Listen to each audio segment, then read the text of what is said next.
This is another edition.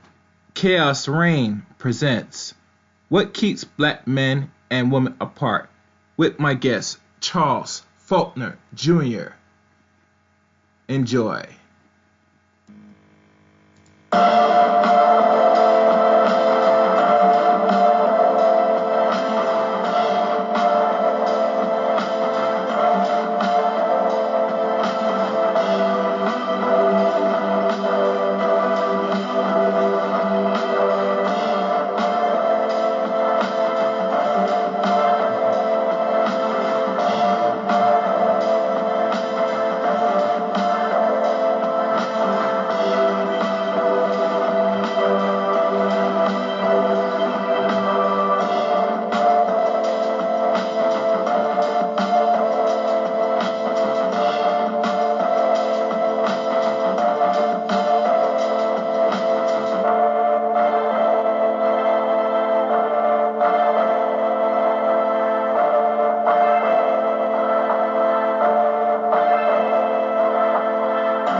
The views expressed on Talk Real Solutions, hosted by Tyrone Thompson at TalkRealSolutions.com, are the views of Tyrone Thompson and do not reflect the views of TalkRealSolutions.com, YouTube, or etc. The content here belongs to Talk Real Solutions and its many contributors.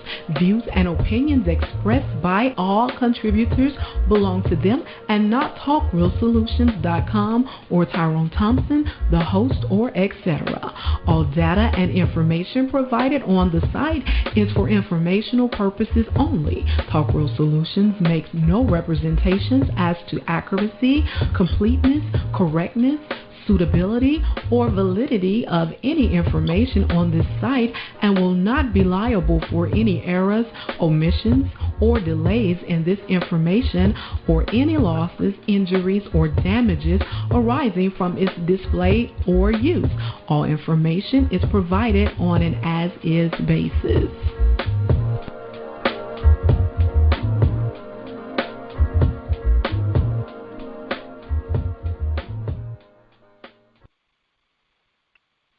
In a world where there's crime, corruption, violence, rape, murder, death, and all form of atrocities that plagues the world, what you're witnessing, we're living in a state of chaos. It will take a greater or much extremer chaos to restore the order in which the world we live in today. Good evening, black people. This is Chaos here. Okay, Gary. And tonight, we're going to talk about a little bit about what separates black man and black woman apart in general.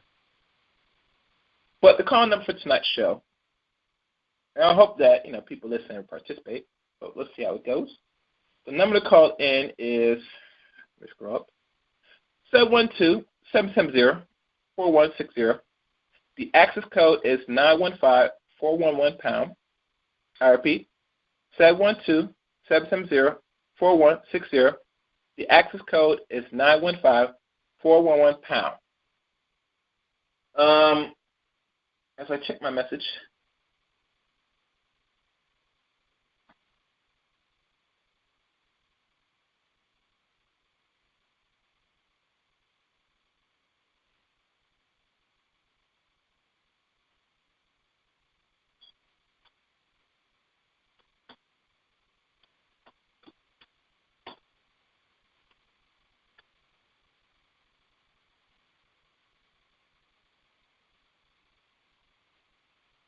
all right.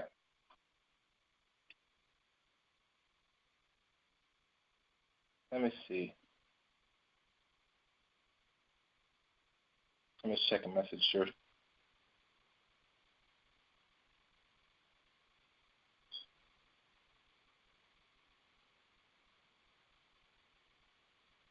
Okay.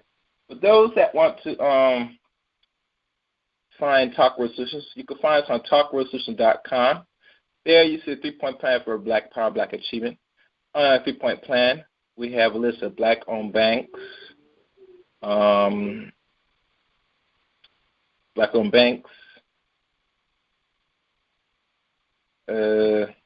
most of every Black-owned bank that's in America. I think there's still 30 Black-owned banks, last time I checked, but they're positioned somewhere in the United States of America, and you could probably take your money to establish, I guess we could do group economics by, putting our money in some Black-owned banks.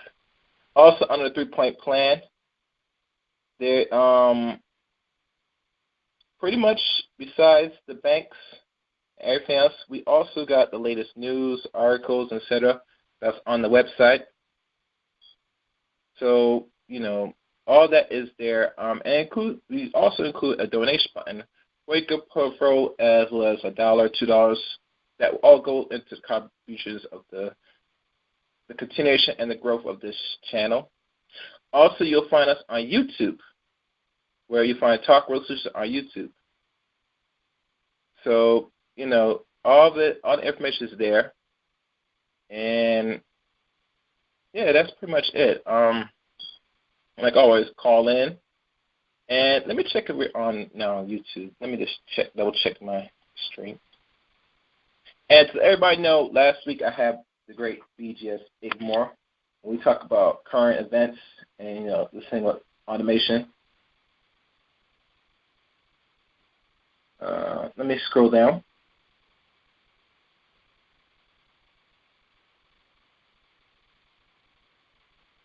Okay. I'm going to refresh. It's been a while since I refreshed this. Okay, good. Give me a second. Let me just do some things.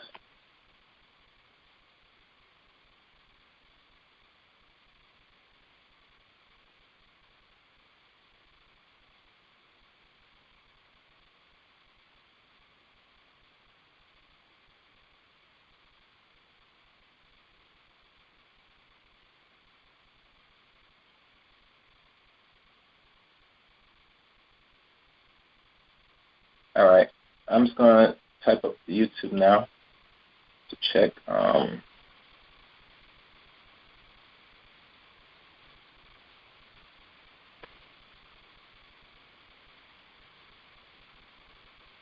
just checking something. Okay, here we go. All right. So let me just get a good look. And so everybody know, yesterday was 420, ironically. And I see Monica Lamb is on the chat room. Hey, Monica. Hey, Mo. And mind you, there's a lot of things that happen in 420. Before I go into the subject matter, I just noticed that every year when 420 comes around, it's always involved that what most people think is like time to get high and all that stuff. Which really, that's one of the case, but I think it's much deeper than expected. I believe there are many other factors to this day. And let's look. And I think some people were born on that day as well.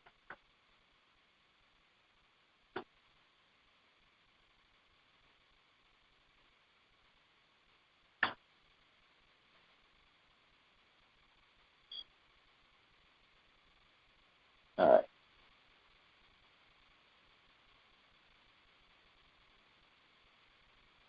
As we look,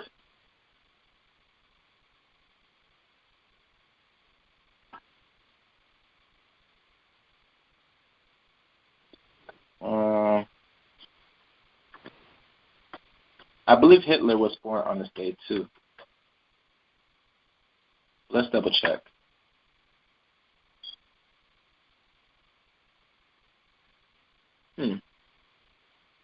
But that's not it.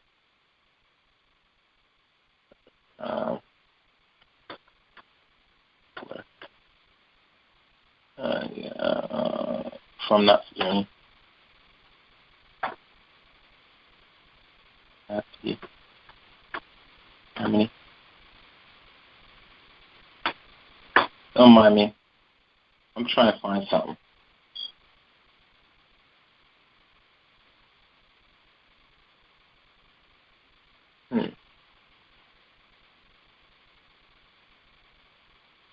I don't see it here.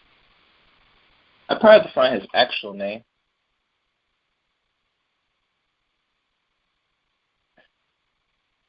German Nazis. Let's see if this will pull up.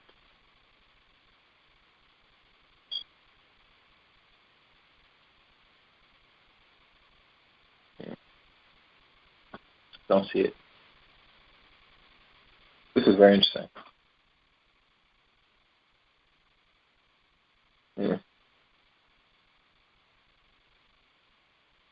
I had to double check, make sure I'm right, that von Hitler was born on the 4th of 20, because that's also rumor of 420. And some people could say it's some so-called spiritual nonsense. I think it's nonsense, the date 420. But that's not a question. What's going on here? Let's check. I can't find it. So let me stop. But 420 was yesterday.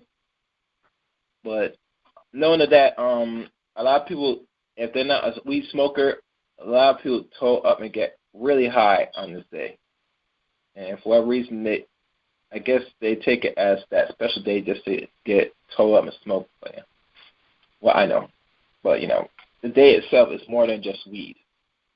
A lot of us think it is, but it's more than that. And, to really go into the depths of it, I can't really answer right now. But, that day that's past. But today is so-called Easter. And it's funny how I title this about men and female relations. Usually, when we talk about men and women and what separate apart, one thing is evident. We never separate apart when it comes to the bedroom. That's for sure.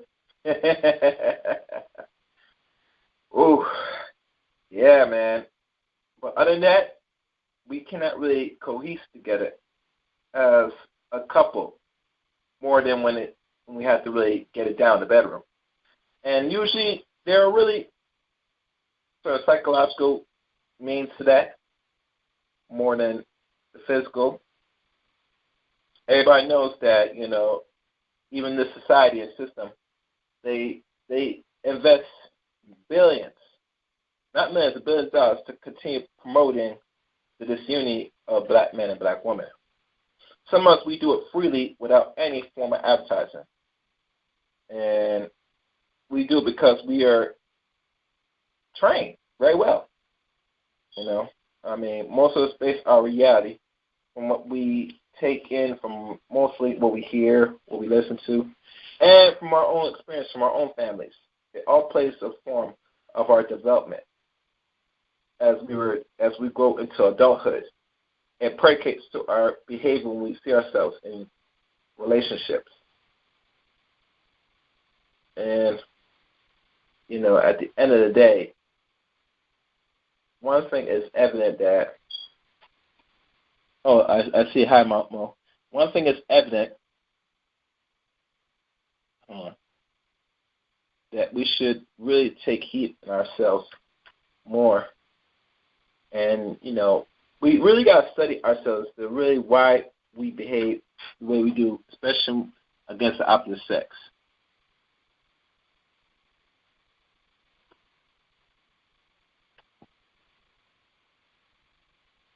And one of the things we should do better is, I would say, have more sense of respect. I know some dudes don't like to hear this because we don't feel when we come across the females that either we show respect to them or we don't. I feel we should have an understanding towards our women to the degree that we should know that what we as men we could tolerate when it comes to women.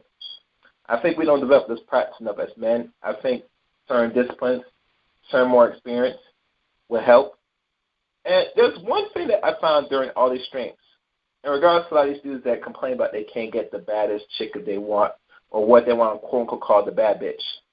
My thing is this to those men, and this is what me, Charles, and other dudes were talking about, that if you have not dated enough men, 100 women, out of 100 women, a ratio, you might get less than half or more that might reject you.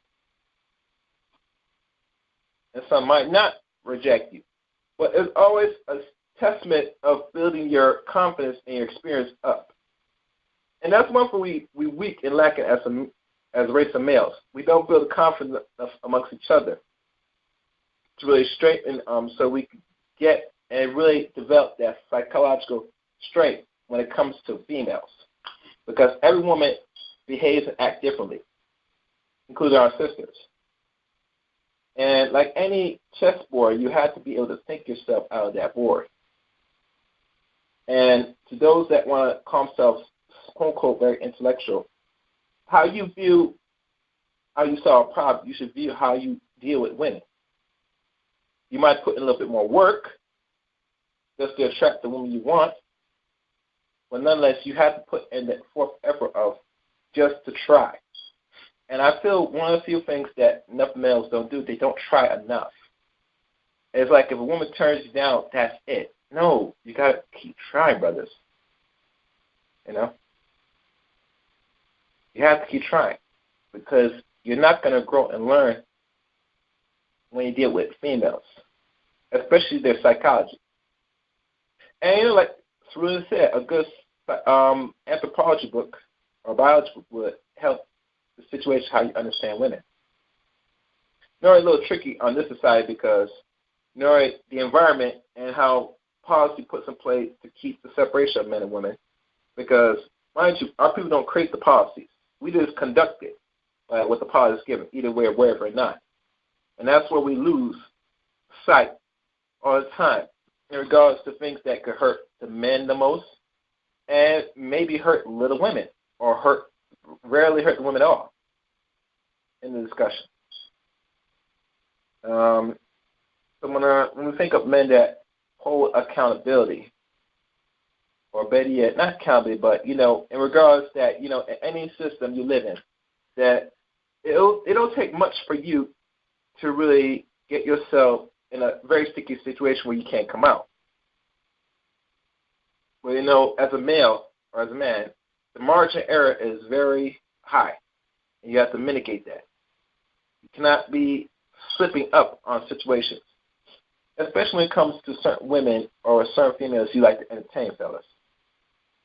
I mean, I hear things about this scale, from a 70 to 90 scale of females and also men, but mostly the conversation we're dealing with men and women, that we base ourselves on a scale from 1 to 10.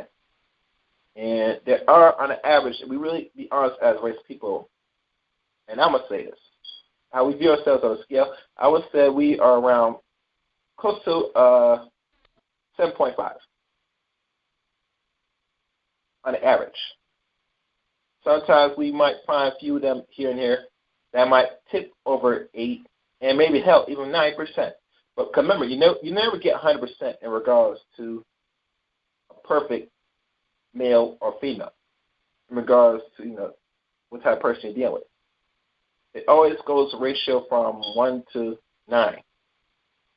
Because 100% is very odd.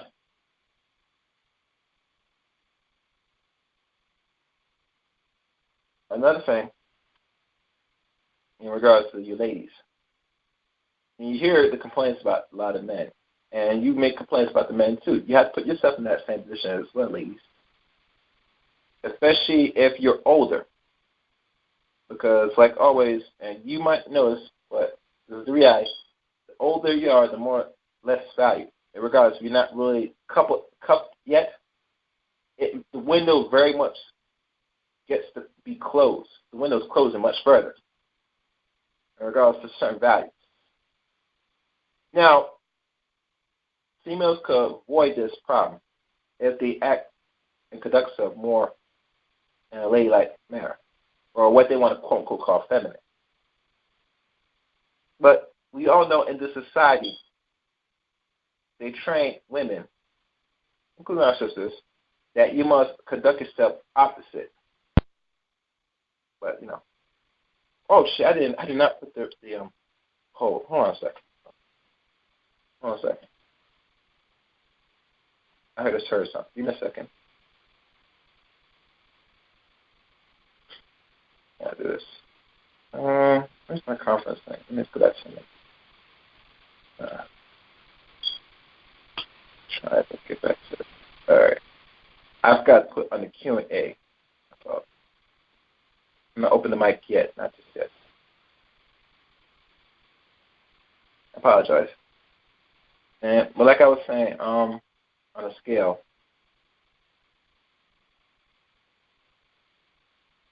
Hold on. Let's see here. Let's check a message.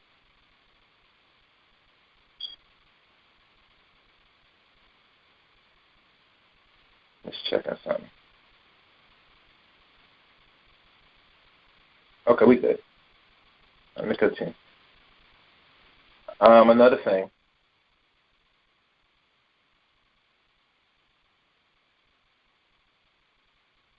One thing I would say in regards to the ladies, you gotta know that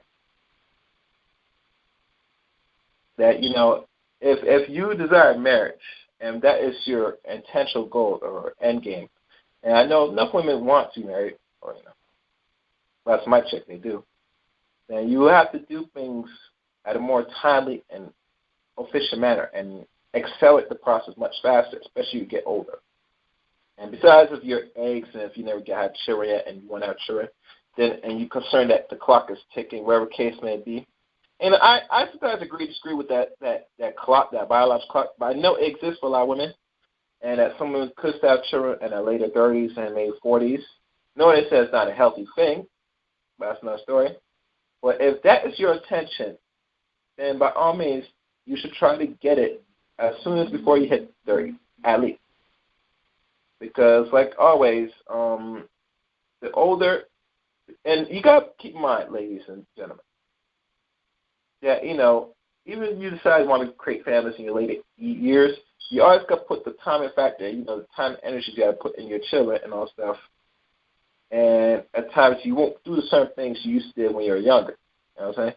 Some people that had their children around their 20s and their children get adults had a little more time, especially if they're married now, to explore more options amongst the marriage, And a lot of people never understand that when people have kids earlier, if they're married, it is kind of better in a sense way because depending on your body could recover from, and ladies, if you have children by that one man. And especially if you keep your health and you keep in good condition and exercise, even better. But when you have them a little older and you're concerned about how your appearance look and all stuff, that kind of goes down the drain. Unless you're going to spend some money to, I guess, amplify your body. You know what I mean? And I don't really condone what we call it, having these crazy surgeries. But, at the end of the day, you got, if your intention is to still look good while you have your children, then you got to do things differently. And not only that, one of the things that really men complain about is the attitude. A lot of women that they deal with, especially when it comes to sisters. I don't like the attitude either. At times, I have a tolerance for attitudes. I deal with it sometimes, but at times there should be a lack of control with certain amount. And a lot of women don't know this or hear this. But a lot of men, if you really pay attention, ladies, that this is the issue. A lot of men, not just the regular Joes, but men in general. So if you have that type of mouth, be very wary of that mouth.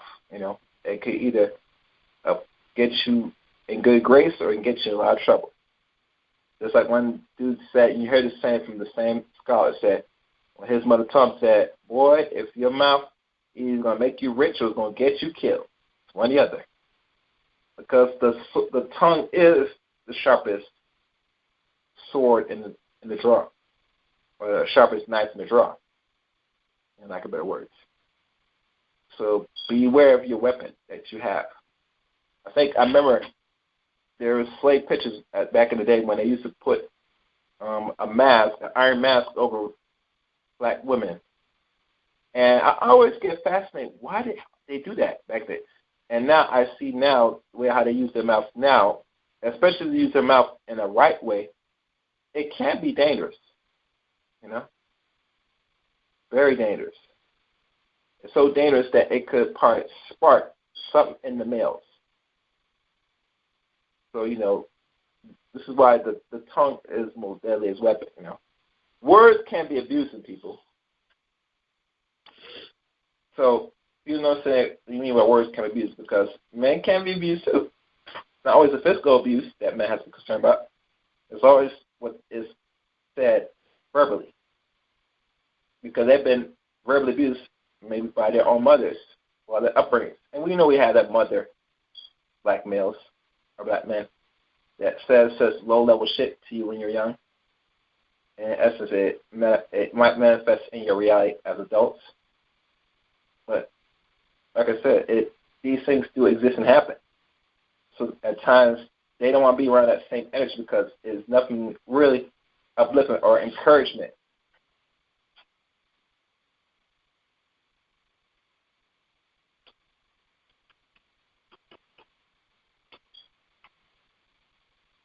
So,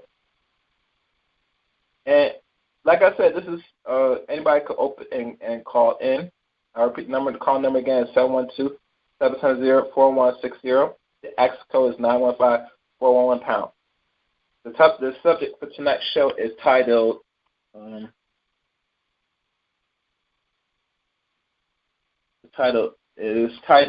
"What Keeps Black Men and Women Apart?" And I do have my guest, Mr. Faulkner Jr. He'll be coming in hopefully shortly, and he'll address this more in his perspective. But this is the conversation, the question that should be asked. Because separation, when you separate as a man and you say you want to go your own way, and going your way, I have no problem a man finding himself and trying to figure himself out. Nothing's wrong with that. Every man should make a practice and take, let's say, more of that direction if they still understand themselves as young men growing into adults. You should take time for yourself to analyze and study yourself to find what you are, and in some sense, purpose. But, regardless, you go your own way and don't want to deal with the opposite sex at all, and want to do this other nonsense, craziness, I cannot agree, because you as a man, you have a dick and balls. You're supposed to make use of it. God willing. Hopefully. You know what I'm saying? And that is a message I will not preach to other young males. You feel me? And you don't hear even, well, no, I can't say for women, but because a lot of men go and subscribe to their called the MGTOW, this is what sometimes I feel the direction is going with a lot of these males. Not all, but some. And probably just enough. Who knows? And to really hear that most of them that go their own way, or they say it because they can't deal with certain things with the females because they're not in control. And that's one of the things that black men feel that they lack in regards to the society when it comes to women. The lack of control. I got one caller. Let me see what I'm going to ask this. Let me see what this is. Oh, he hung up. Let me just check, make sure. 1 second, guys. Damn. Okay, I'm going to open your line now, Charles. Is that you, Mr. Charles Faulkner Jr.? Hey, how you doing, man? Woo. I'm good. As I have no further ado, Mr. Charles Faulkner Jr. Good evening again. Welcome again to Talk Real Solutions, Charles Faulkner. How you doing, man? I'm good. I'm always patiently waiting. I think, like always, I had the conversation and everybody talk in to a bunch of stuff. But now on to the main. Yep. So I'm listening. Okay. All right. So tonight, what we'll be talking about always, Charles. Tonight's subject is. Let me see what time it is. The subject is titled "Chaos Reign Presents What Keeps Black Men and Women Apart" with Charles Faulkner Jr.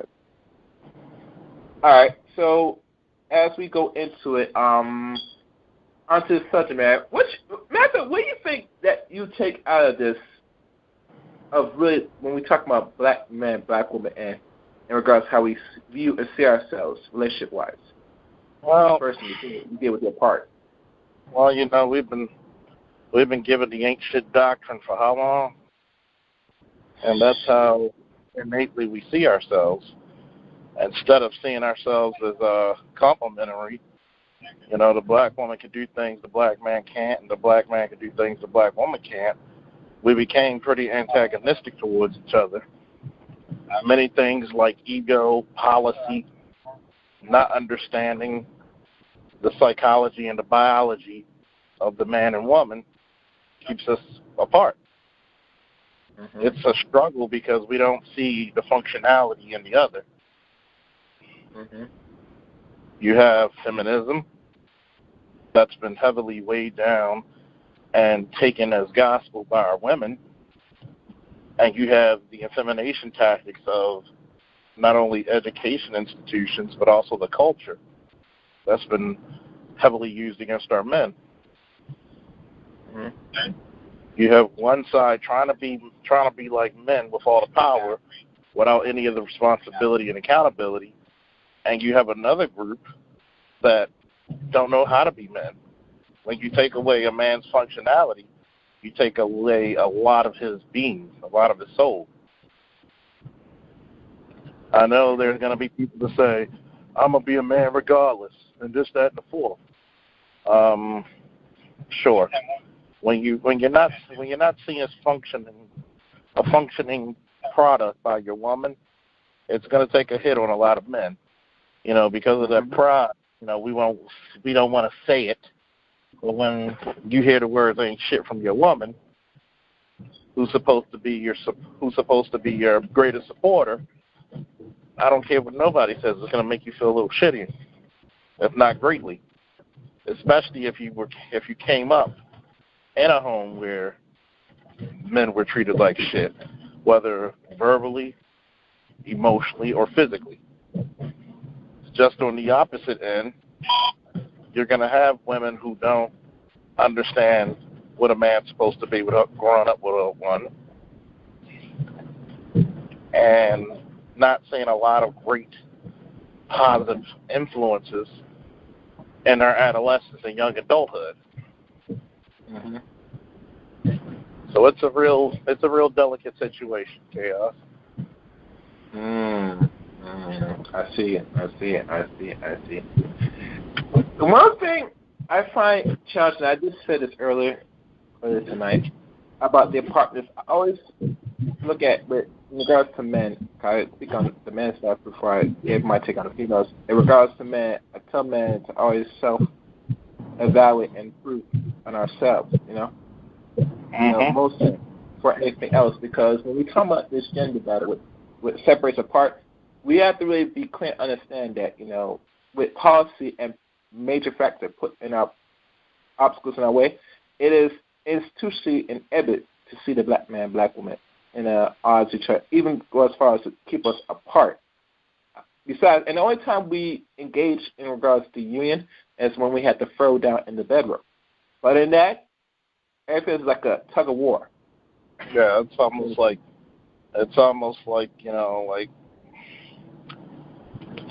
what's the best analogy? It's pretty much like a war setting. The only time you get together is to reproduce, and that's it. I think it's a damn shame we find it odd to see functioning black women and black men working together. And we're not talking about a guy who's being punked by his wife and he's just so agreeable. We're not talking about a guy who's so demanding of his wife that she fears him. That we're talking about a loving, functioning relationship. they actually enjoy each other's presence without being around their sexual energy. Their non-sexual time is being greatly valued.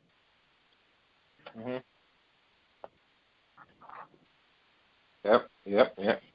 And our time is normally valued when we deal with each other is in that arena. But other than that, when we look at, especially women, our time is less valued unless they want some.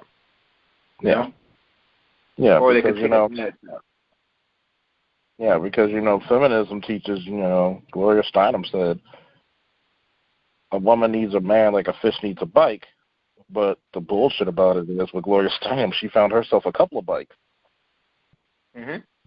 So we know that's bullshit. As I like to say, black people are victims of do as I say, not as I do, but if you do as I do, I'll penalize you.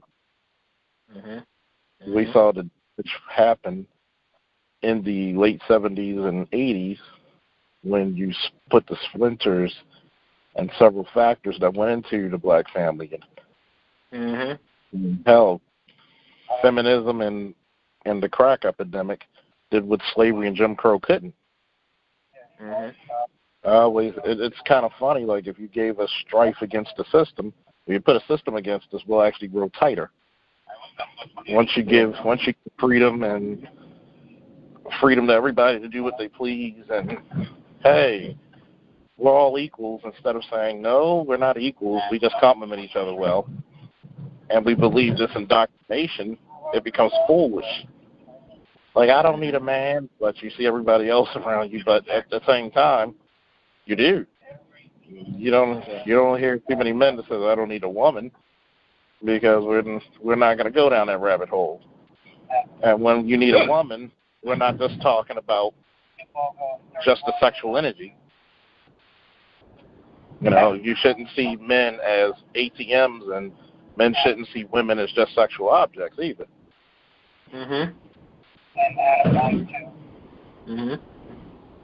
I'm hoping that we don't see ourselves like that, but because of our pathology, we see ourselves today like that. Enough as a race of people, It's always say what I can get out of this person instead of what compliment me with this person. Some men don't have this problem. A majority of the men. Now, someone will disagree with this, but say if you look at the average dude that gets some woman, get some, coochie or pussy, the ones that don't, I'm saying, they have a different outlook, most likely, And if they do get it, I feel good, and they're not really, disciplined in themselves, I'm saying, they're not know how to handle it. So if the wrong woman that throws that thing at them, could really mash them up, Yeah. I think we have a lot of psychological issues stemming because of racism and also slavery and the Jim Crow that we never had addressed. And most black people have this conscious idea, psychological issues, that's white people shit. And it's not true. You can't go through the type of abuse and the type of institutionalism that we went up against and say we're fine. That's impossible. That's impossible.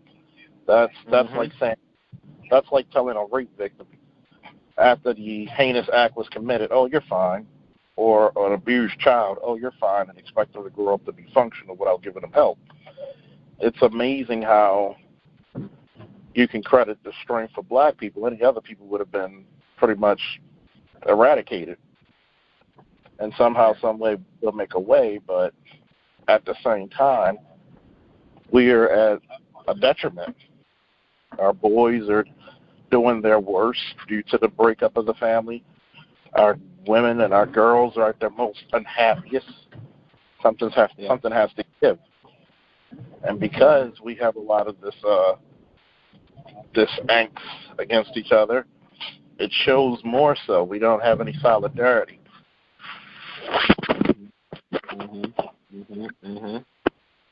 Yeah. No solidarity. The number to call in, people, is 712-770-4160. The access code is 915-411-pound. I repeat, 712-770-4160. The access code is 411-pound. I'm here with Charles Faulkner Jr. The discussion for tonight's topic is dealing with black women and black men, why we are so apart each other. One other thing that is never mentioned when it comes to us, both men and women, is our psychological disorders we face, certain trauma events we face.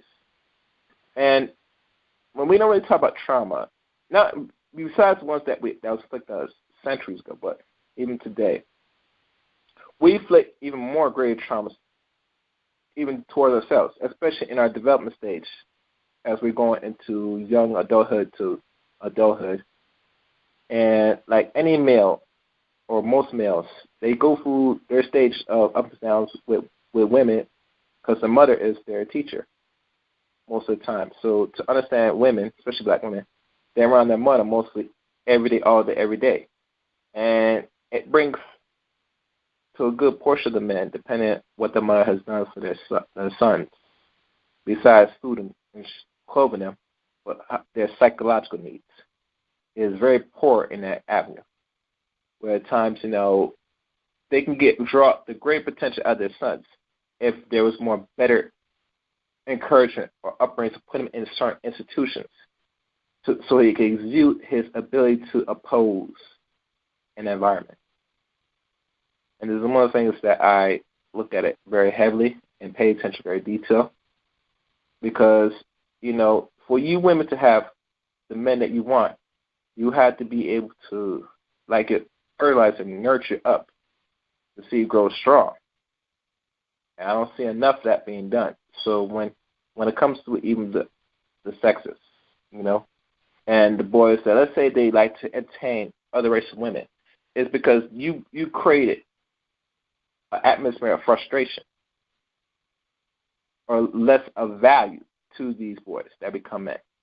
So they always go find somewhere where they're more valued, appreciated. I'm not sure if you want to expound on that, what I just said, Charles. We're going in depth with that. Well, it's due to the U.S. government wanting to tamp down boys to control them. Mm-hmm. Because if you notice something, when you have a large contingency of males from 16 to 45, those are your arms-burn years. So you're going to have more, there's going to be more of a fear of, okay, are these boys going to raise hell? Are these men going to raise hell? Are they going to overturn the government? So what happens is a lot of feminist policies have been invoked where they'll inseminate the boys, meaning they'll encourage or incentivize single mother homes instead of two-parent homes such as, mom, dad, or whoever at least, but definitely mom and dad, where you're going to give more benefits if the man is out the house. Once you take the man out the house, the equivalent of taking the lion off the pride. That lioness and that cub is subjugated to the whims of the wilderness. Excuse me. And you go to school.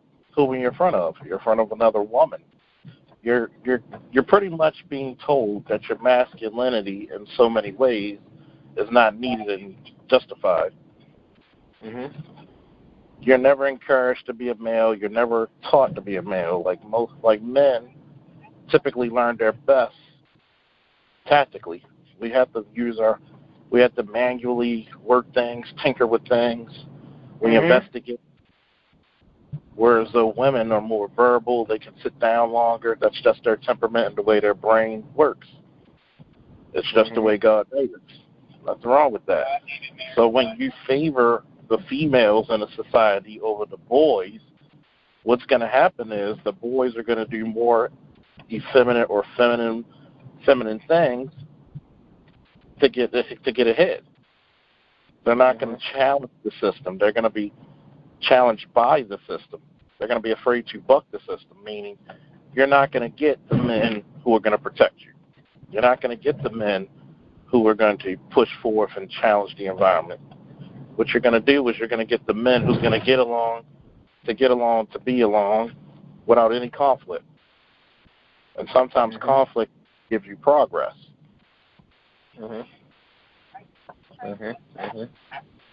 But conflict also it builds a sense of character and a sense of it gives you character. Roughness to you, because if you're not a confident person, you're not going to really oppose and challenge anything. You see? Yeah. You won't even face adversity properly without confidence. Yes, it's like weightlifting.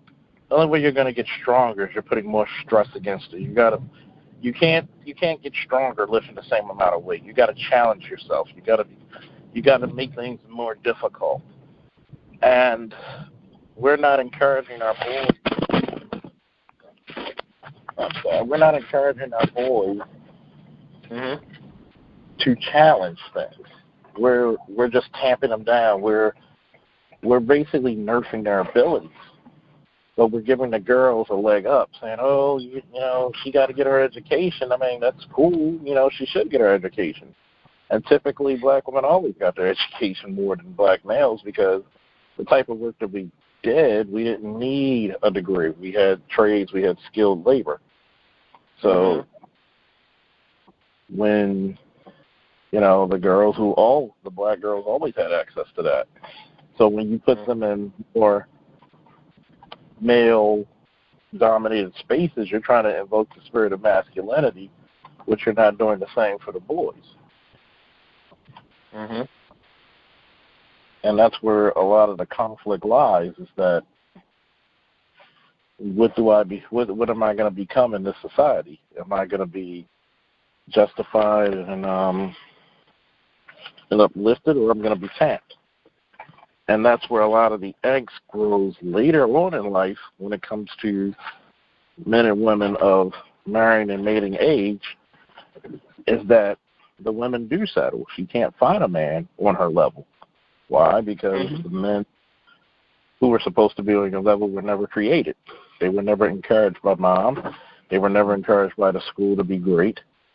The one thing they've always done was told you that, in so many ways you ain't going to be shit because you're a dude. And for the lucky few that buck the system, you will never be rewarded for actually challenging, the teacher and saying, well, why is that? Why does it say? Why does the book say this or that? Why is 2 + 2? And because we ask those inquisitive questions and challenge it, we actually find new discoveries. And that's the reason why a lot of stagnation is becoming, not only just with America, it happens to the black community first. Where the canaries in the coal mine, where black America goes, so does the rest of the country. I agree. Until we actually sit down and look at this with a serious concern, we're not gonna go through the rabbit hole. We're actually gonna go through the center of the earth, so to speak. I agree. Yeah. At the end of the day, you have to, if you want better men, you have to build up better men. You know what I'm saying? And if you're not making the initial effort of that sacrifice, then all you actually and perpetuate the same, men that you, I would say, disdain and don't like, but you entertain at the end of the day. And another thing, since you did mention Margaret, Gloria Stein, even the book called The Pukiwari or The Macho, something by Michelle Wallace. I'm not sure if that's the name of the book. You're familiar with this woman, right?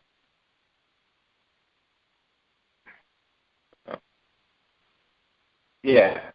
She and I remember another brother in the channel mentioned her and how she was pinnacle in regards to the same self-destruction that initiate. Even in that, when that book came out, it came out in the end of the 70s, just before this crack event came around in the early 80s. And it was already depicting the picture of who was a Pukiwari, who was macho, from the eyes and lens from a so-called black feminist. And I find it very interesting, even most men now that use these terminologies Now, and I think they must have come across the same book, use it in their own talking language. Saying to subjugate all black men in that same category. But that's just me.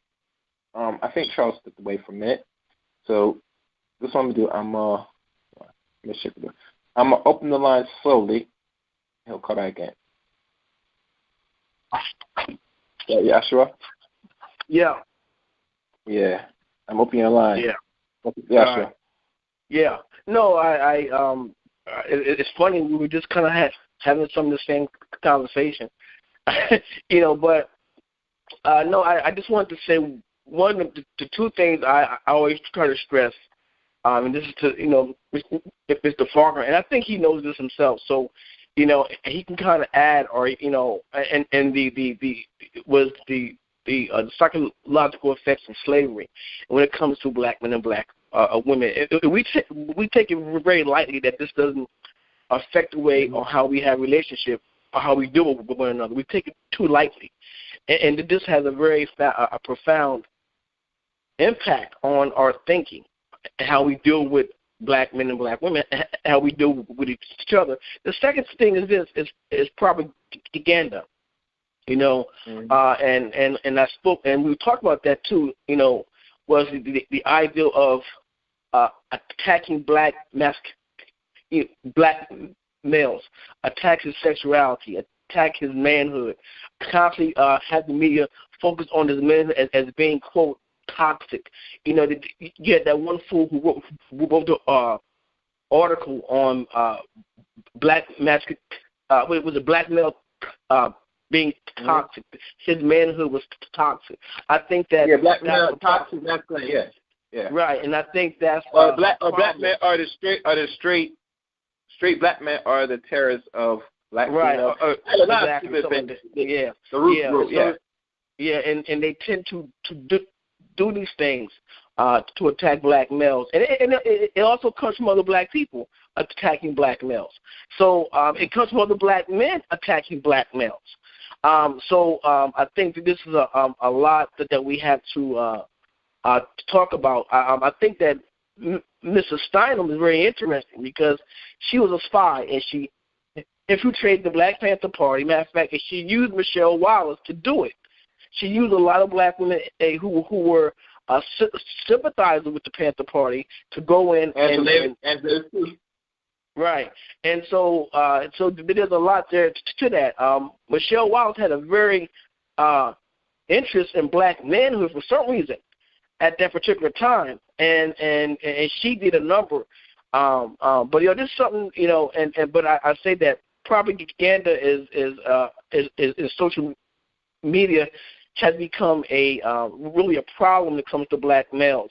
Now they start to jack in more black men with the idea of rape, and they've always did it, but now it's you see it more and more common, particularly with the black athletes. And this was some of the common brothers who are out there who are getting caught up in the idea of rape. They're getting caught up now. And that's something that I guess Mr. Faulkner, he might want to address. But these things are something that we need to address, and we got to keep in focus that I always say black males are the number one public enemy, period. I stress that to brothers all the time. You got to be careful. You got to watch yourself at all times because you're number one. And that's all I have to say, Gary. I'm done. All right, now open next mic. Greg, you there? I guess he's not. He's listening. Number 7. Who's that open?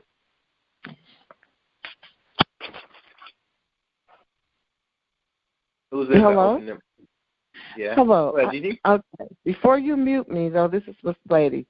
I have a couple of things to say, and then I have a question, okay, to ask. If he's on the line still. Go on.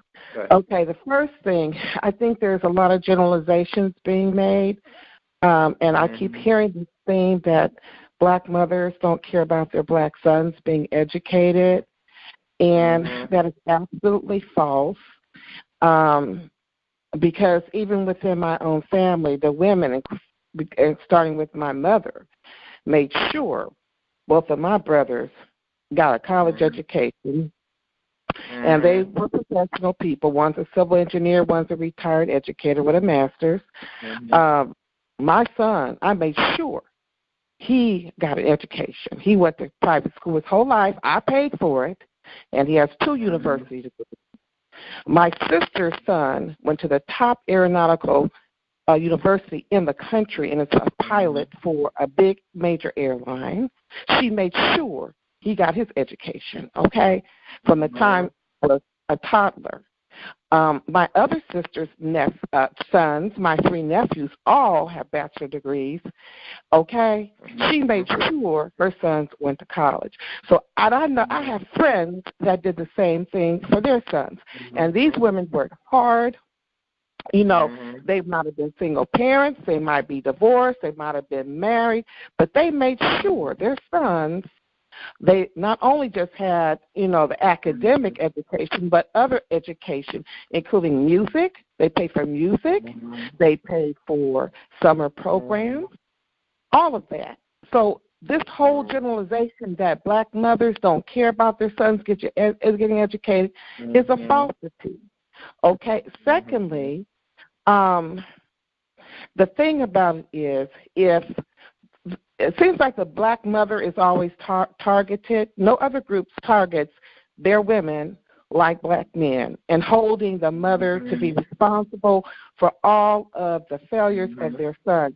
I never hear the men talking about the lack of fathers, functional fathers, who are nurturing and who are able to provide for their families and set a good example and teach their sons about how to be men. That's really only glossed over, if at all.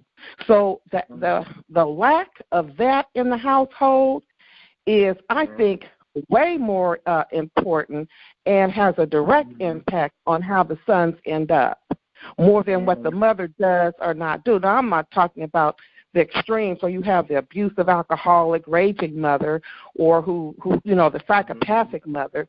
I mean, you have either parent that's that way, there's going to be a lot of problems, right, with the children.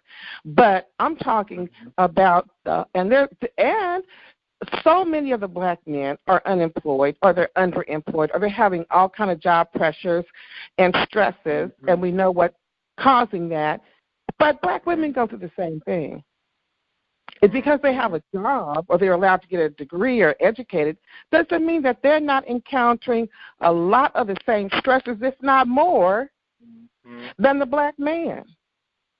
But they're still doing their very best to hold it down, okay, and put clothes on their children's back and food in their stomachs. There a lot of them are doing the best that they can. So all of this pointing fingers at the black women is a very big turnoff. And this is a primary reason why a lot of black women, they are just getting so sick of all of this kind of style of blaming, that they're turning their backs to black men. They don't want to help them anymore because they're tired of it. Okay, and the third of it, I want to ask you, since black men have all these answers about what black boys need, and since they are black men, why don't they open up institutions and schools and other kind of programs as a collective to start helping these black boys? Now, I know some of them have opened, like LeBron James and Derrick Rose, or there's some other black men that have opened up schools. But I don't see any massive amount of them doing those kind of programs to help these boys become high-functioning adults. Why aren't they educating them? Why aren't they helping them with their homework and helping them apply for programs during the summer and making sure that they do well in school? Where are they? Where are they mentoring? And I mean, I don't mean just, let's go and have a talk once a year about, you know, going to college and I can come and talk about what kind of work I do. Career day. I'm talking about the real nitty-gritty work. And I'll just leave it at that. Thank you. Stay online for a second. Let me see who this is. Who's this? Gigi. Okay. Are you back, Gigi? Welcome, Gigi. Okay. Thank you. Hey, no comment? No question, comment? Are you really listening? Because you just keep going, Are you really listening to Miss Lady? Of course I'm listening. Or is it like the kind of when your mother's talking, you get tired of hearing them, you just say, yeah, I'm listening. So what did she say? She said a lot. Like, name 2 things. She said a lot. I knew you wasn't listening. Anyway, Then what she said, Gigi, since you were listening? She said that it's not fair, and that's a cheap one. I'm going to let you get away with that. That's a cop-out. That no matter we heard that already. That no matter what, the woman is going to be blamed no matter how hard she works. And I would just like to add that mom is going to be mom no matter what. Mom is 9 times out of 10 not going to give up on a child. If a man decides to leave his wife or his children, the mother already knows that she's going to be responsible for them. We don't get that. We don't get that break where you say, "I'm just walking up out and leaving." Of course, there are individual accounts, but generally speaking, it doesn't happen. So we get blamed no matter what we do. Mm-hmm. And it seems like your guest is talking more about himself than anybody else. And I wanted to ask if he's married, if he's ever been married, or if he has children. I'm hoping he comes back. He had to step away from the line for a minute. Okay, thank you. I'm done. I hope he'll come back on. Okay, thanks. He might answer some of this. He might. Wait, hold on. I got a message. 1 second. Let me check this. I'm opening lines in a minute, Greg. Give me a second. I think that's Greg.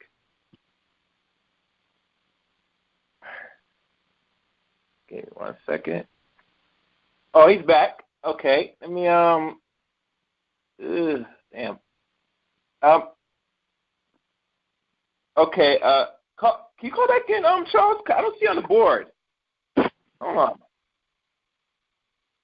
Greg, is that you? Yeah, I'm here. All right. Hold on.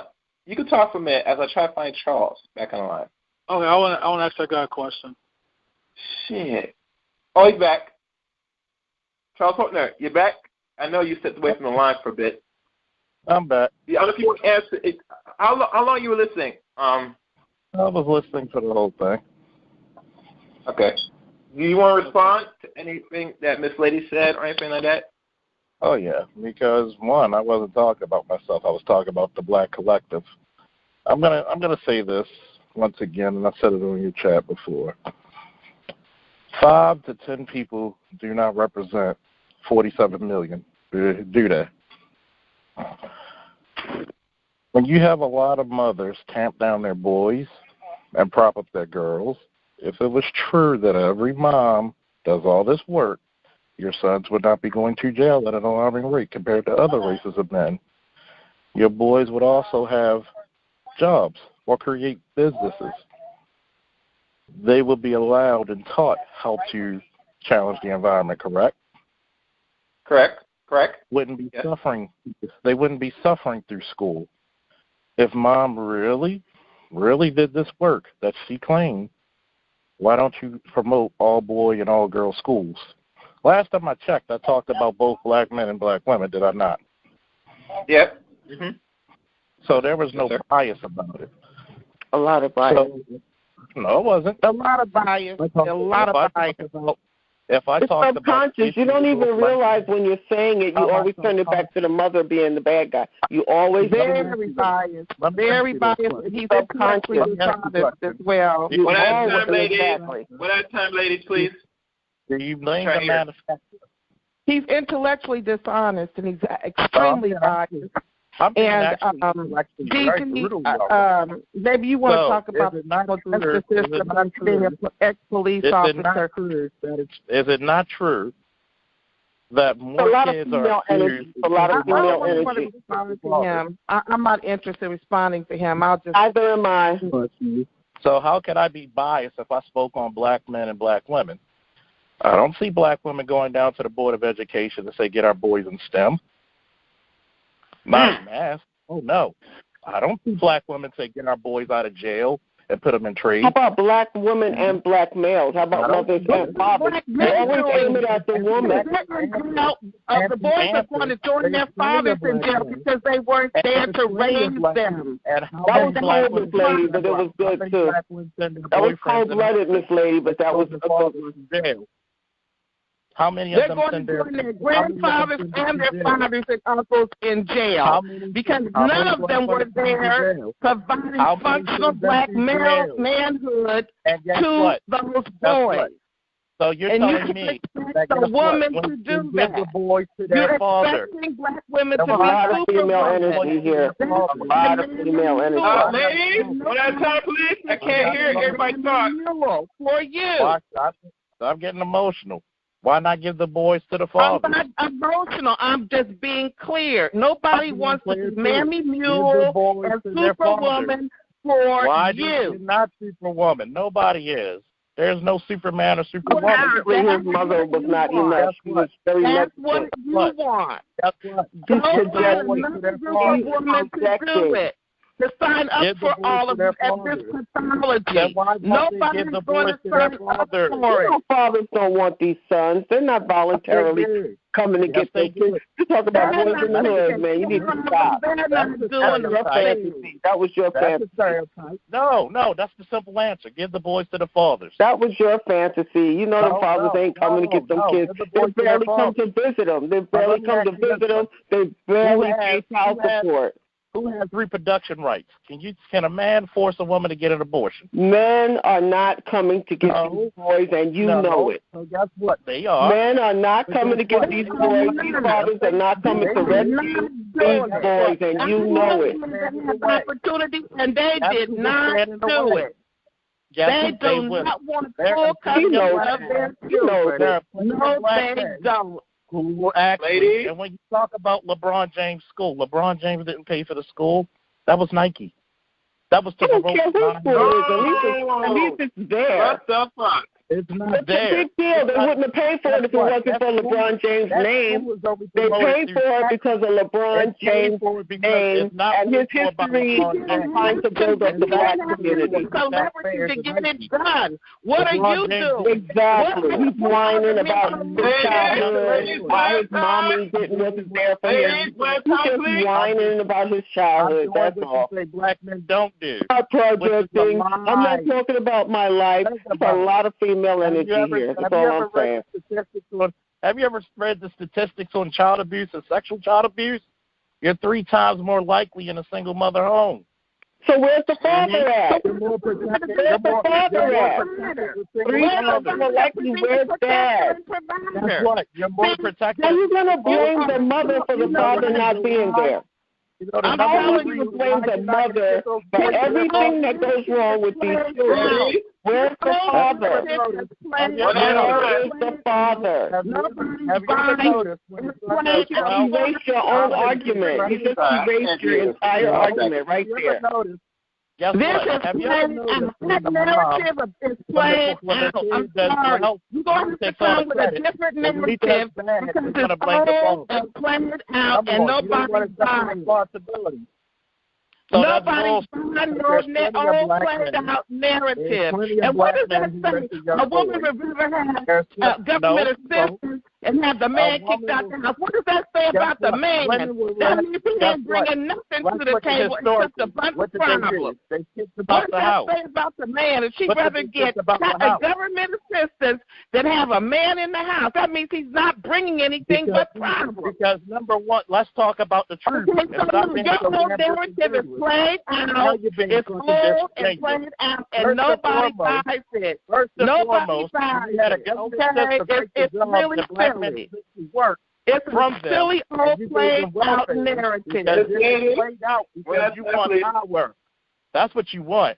You want fucking power.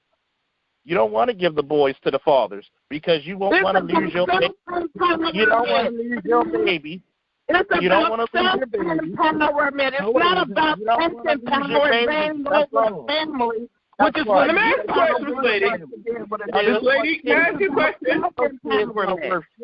Hey, Charles, chill for a second. Let me ask this lady a question. All right, so this lady, let's say, God willing, let's say you were married to a man and you have children, like 1 or 2 children, and one of them is a boy and a girl. Let's say you separate, right? Would you give your son to the father? Everything is dependent on my situation. It might be the best for a time to do that, depending on what my situation is. It's all fact specific. But the question asks, will you give your son to the man, to the father? Did you hear what I just said? Yeah, you said a situation. So either is a yes or no. No, it's not. I said it's fact specific. It depends on what's going on, what's the best for the child at the time. Okay. Now, Charles, I want you to respond. I mean, what if I was ill? What if I had lost employment? What if I, had other issues going on? It might be better for the father to take the child at the time. It might be better for him to take the father could be perfectly fine. They will not give those boys to the fathers. You know why? They don't give them power. Yeah. If you really want better men, give them. The only person who can teach a boy to be a man is a man. A man. But guess what? How many black men out there mentor, volunteer for children that aren't even theirs? Tons. And I'll be damned if you're going to discredit those black men who do so. When there's plenty of men, not just Dr. Umar Johnson, who are making fundraisers to build schools and learning institutions, I don't see them putting the money out. Brothers will put the money out. I don't see them putting money out either. No. And she talk about, Mom, don't give up on the sons. You coddle your boys. You don't make them advance.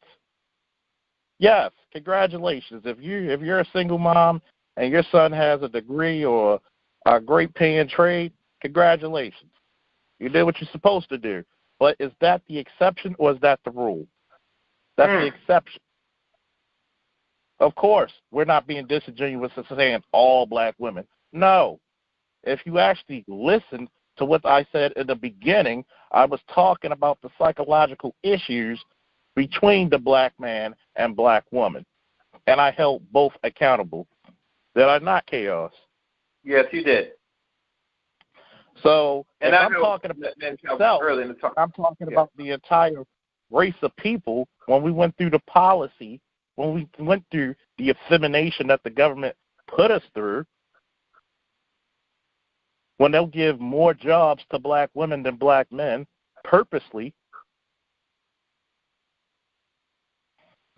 which is a historical fact, and to go to this, why would she pick a check? Why? That's the reason why. Why would you have a baby by a guy you don't even know his last name in some cases? Because you'll get vouchers for Section 8, especially if she's in a fucked up home. And what's the best way for a woman to get out of a mother's house? To get a baby. The fastest way. Section 8 food stamps. When you're incentivizing people for fuckery, they're going to do the fuckery 9 times out of 10. It takes a strong man and it takes a strong woman to rise above that. Can I ask my question? Yes, you ask a question, and I'm going to open back these lines. Go ahead, ask the question now, Greg. Look, man, one thing I think the brother needs to do what I do is I don't discuss shit with black women no more because they're always going to have these circular arguments pointing the finger right back at black men. You can't pin a black woman down for shit because they're just going to keep pointing the finger back at us. And it's like I said before. Yeah, it's just circular. And what we need to do, we need to just start talking to black men only, and just quit talking to black women, man. We have to just get them out of the fucking equation. Earlier, I think I said earlier, Greg. Yeah. Have you ever noticed when a black boy does well, mom takes the credit, but when he fucks up, it's the father? It's the father. He ain't there. The man that's not there gets all the blame, but the woman's there gets all the praise if he does well. Yeah, I understand that. Well, look, we have to figure out how can we get these boys away from the black woman, man. You know, we have to get these boys away from their mothers. I don't know how we're going to do it. Huh? Number one, you have to change policy. Yeah. Black men need to get off their ass to put their money where their mouth is. That's number one. Have to. When we talk about it, the Great Faulkner Initiative is empowering young black men, because guess who's the number one victim of America's fuckery? Is the black male. Of course. I don't see. Guess what? But you know what, man? Look, I only have one problem with your argument. You want to fix these boys that are fucked up.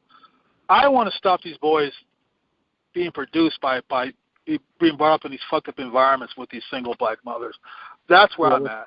And the only way we can do that, the only way we can do that is going to be, we have to start cutting. I hate to say this, but we got to start cutting off the Section 8. We got to start cutting off this curtailing food stamps, the welfare, all these government WIC programs. We got to start with there, man. We got to make it painful for black women to raise families without men. That's where I'm not into repairing these broken boys. I see them all the time here in D.C., Baltimore. Well, you got to repair the broken boys. Yeah, we have to, but you know what, man? We have to attack the other problem. These black women think they can raise these boys without black men. They think we ain't shit. They don't need us. They can do it themselves. And these boys are fucked up out here. They're indecisive. They're weak, mentally weak. I see these fuckers all day long, and they can't do shit. Can't even change a fucking tire. They can't fill a job application. They can't do shit. Raised by their mamas, they play PlayStation, smoke weed, do what the fuck they want to do. We have to put an end to this shit, man. We got to start cutting off the money. That's the only fucking way. We got to cut off the fucking money. I'm sorry. That's about LeBron James. LeBron James never built the school. The school came out of taxpayers and Nike. He didn't. I didn't know that. Sponsoring. Yeah, we now know now. If you look inside the damn school, it's a bunch of shoes. You don't see any black heroes. You see a bunch of shoes. It's a propaganda to get your kids to buy more fucking Nike shit. Okay. Well, I didn't know. When you actually look at the video, when you look at the video for the interview, he's stuttering when they ask him about the shit. Telltale signs, man. We need to stop, actually investigate. So when you actually have people build a school, and if he really built the school, where's the curriculum? Did he have somebody write up a curriculum? No, it's a public. That's a good question. School. Wow, I didn't know that. Mm-hmm. Are you? It's like this. There are plenty of black men who have all-boy charters. Do I believe that boys and girls have the great opportunity to learn? Goddamn right. They do. But one thing about it is the girls are doing well, but we got to focus on the boys. As soon as you say focus on the boys, everybody gets problem. their Houston is a problem every time because black women think we're taking away from them, and the focus is not on them. Because you're taking away their babies. They coddle them. You wonder why you got 30, 40-year-old men living with mama. Yeah, get an allowance. A lot of these women still giving their 30-year-old sons a fucking allowance. Shit like that. I'm serious. You think I'm serious? Giving them money. Giving these niggas money and shit. 40, 35-year-old nigga getting an allowance, getting money from his mom. Oh shit! That's some scary shit. But before you talk, go back the line. Oh, got it. Go ahead. Sorry. Go ahead. No. Okay. I'm moving back the line. Number 7. Oh shit. Number 7. Oh. Yo. No indeed. It's all fiction, Greg? It's all fiction. Greg? Yo, yes. Big OC, what's happening? Oh, Big OC. Big OC, stay right there. Greg, Go up the next line. Greg, keep your drawers on, Greg. Keep your drawers on. Relax. All right, I'll open the line. Number 7. That's me, Gigi. Let Big OC talk, please. Thank you. Okay. Okay, Big OC. Anything you want to talk? So we're talking about, your subject was what keeps black men and women apart, right? Yes. Yeah, these conversations right here keep black men and women apart, man. Come on, because we let my nuts hang for what? Man, there's reality. Oh, let Big OC talk. Let him talk, please. There's reality, and then there's these onesie twosies that you niggas like to talk about on these lines and kind of and paint the whole community like that's going on everywhere, when we know if we come from those communities, we know really what it's like and what it looks like, on a day-to-day basis.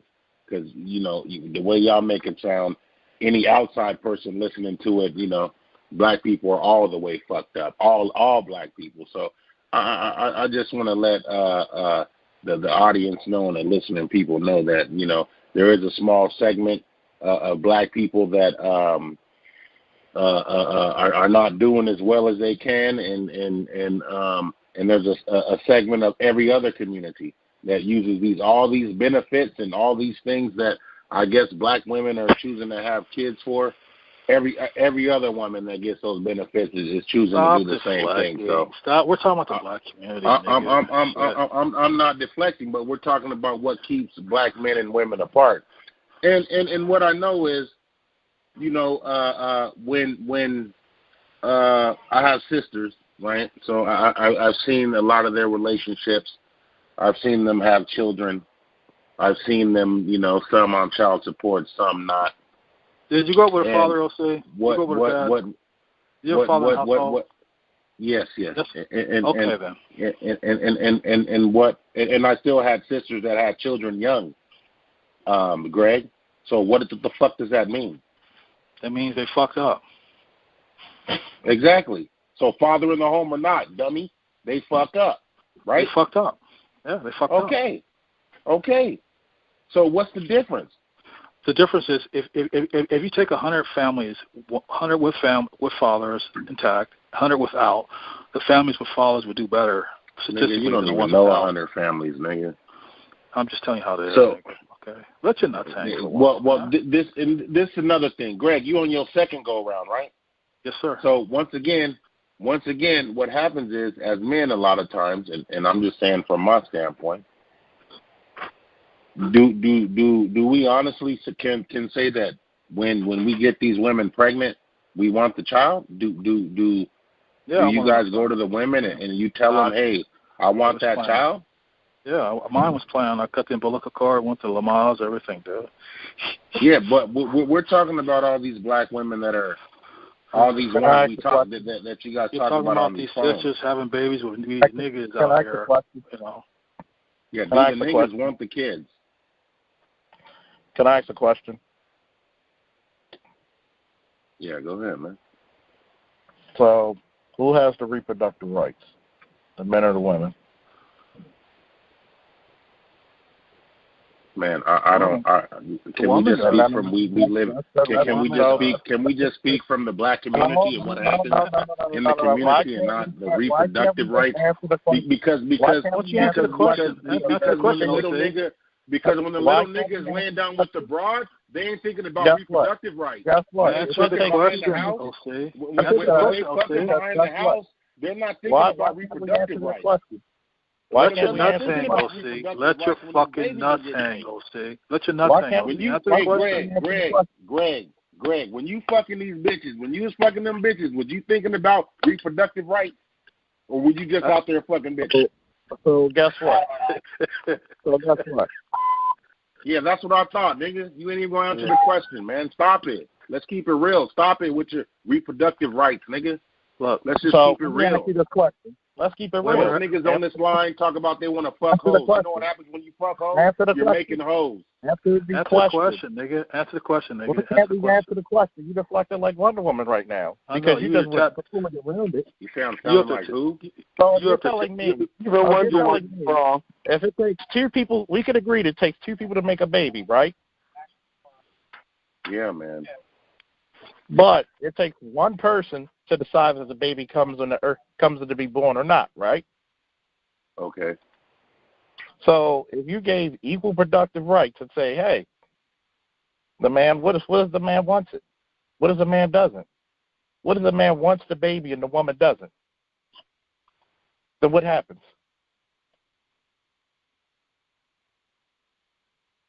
How many times have give the father the son, give the father the children? I don't know. How often do the fathers want the children? You got that number? Do you have the number?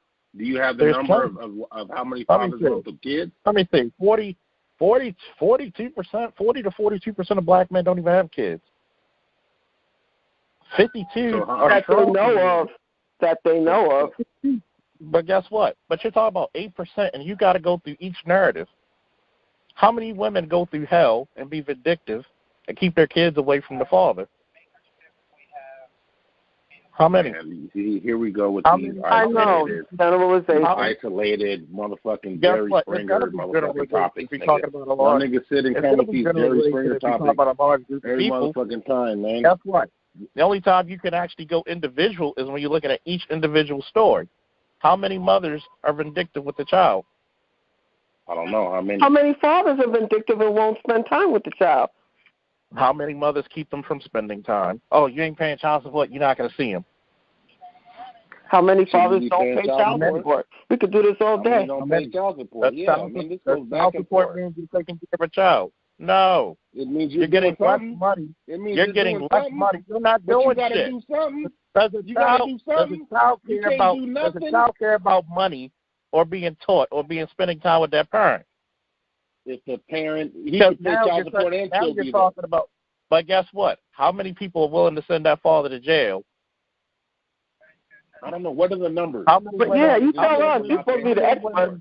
You tell us. Stop just bringing the shit up. You really want me to because listen, I don't know one nigga in jail for not paying child support. You're the guest. You're supposed to be the expert. You tell us. I don't know one nigga in jail for not paying You tell us.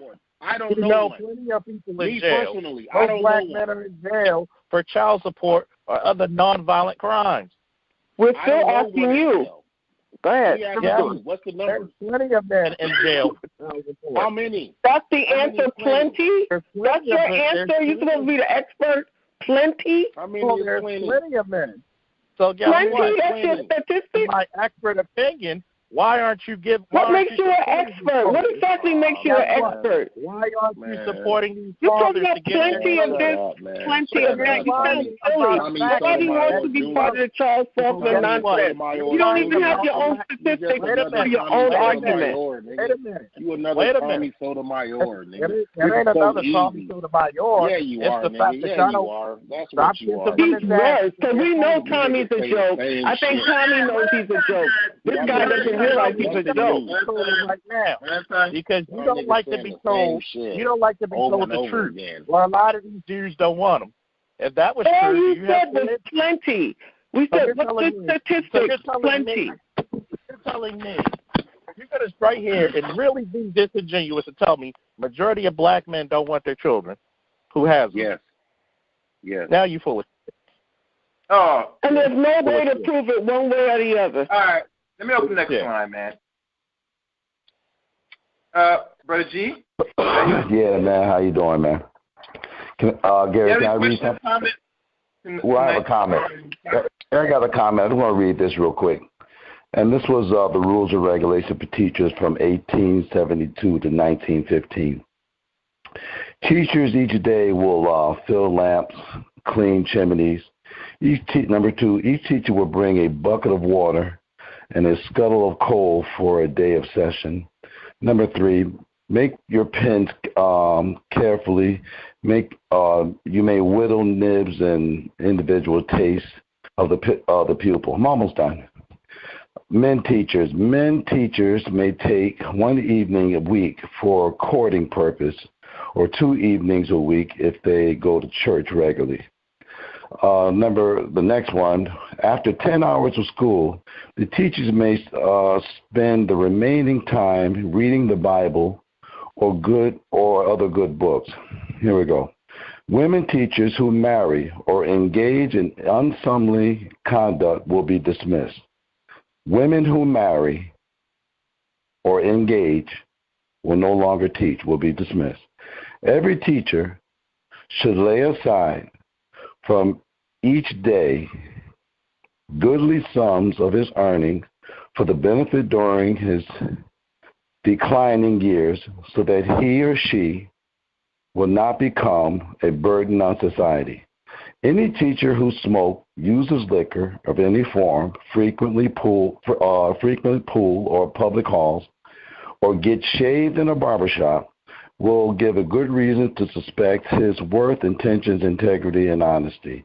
The teacher who, I'm at the last one, the teacher who performs his labor faithfully and without fault for 5 years will be given an increase of 25 cents per week in his pay, providing the Board of Education approves of it.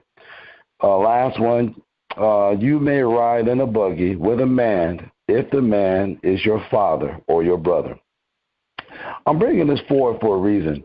Everyone is always under this assumption that the teaching, and I always thought the beginning of the teaching actually started in the culture of the family.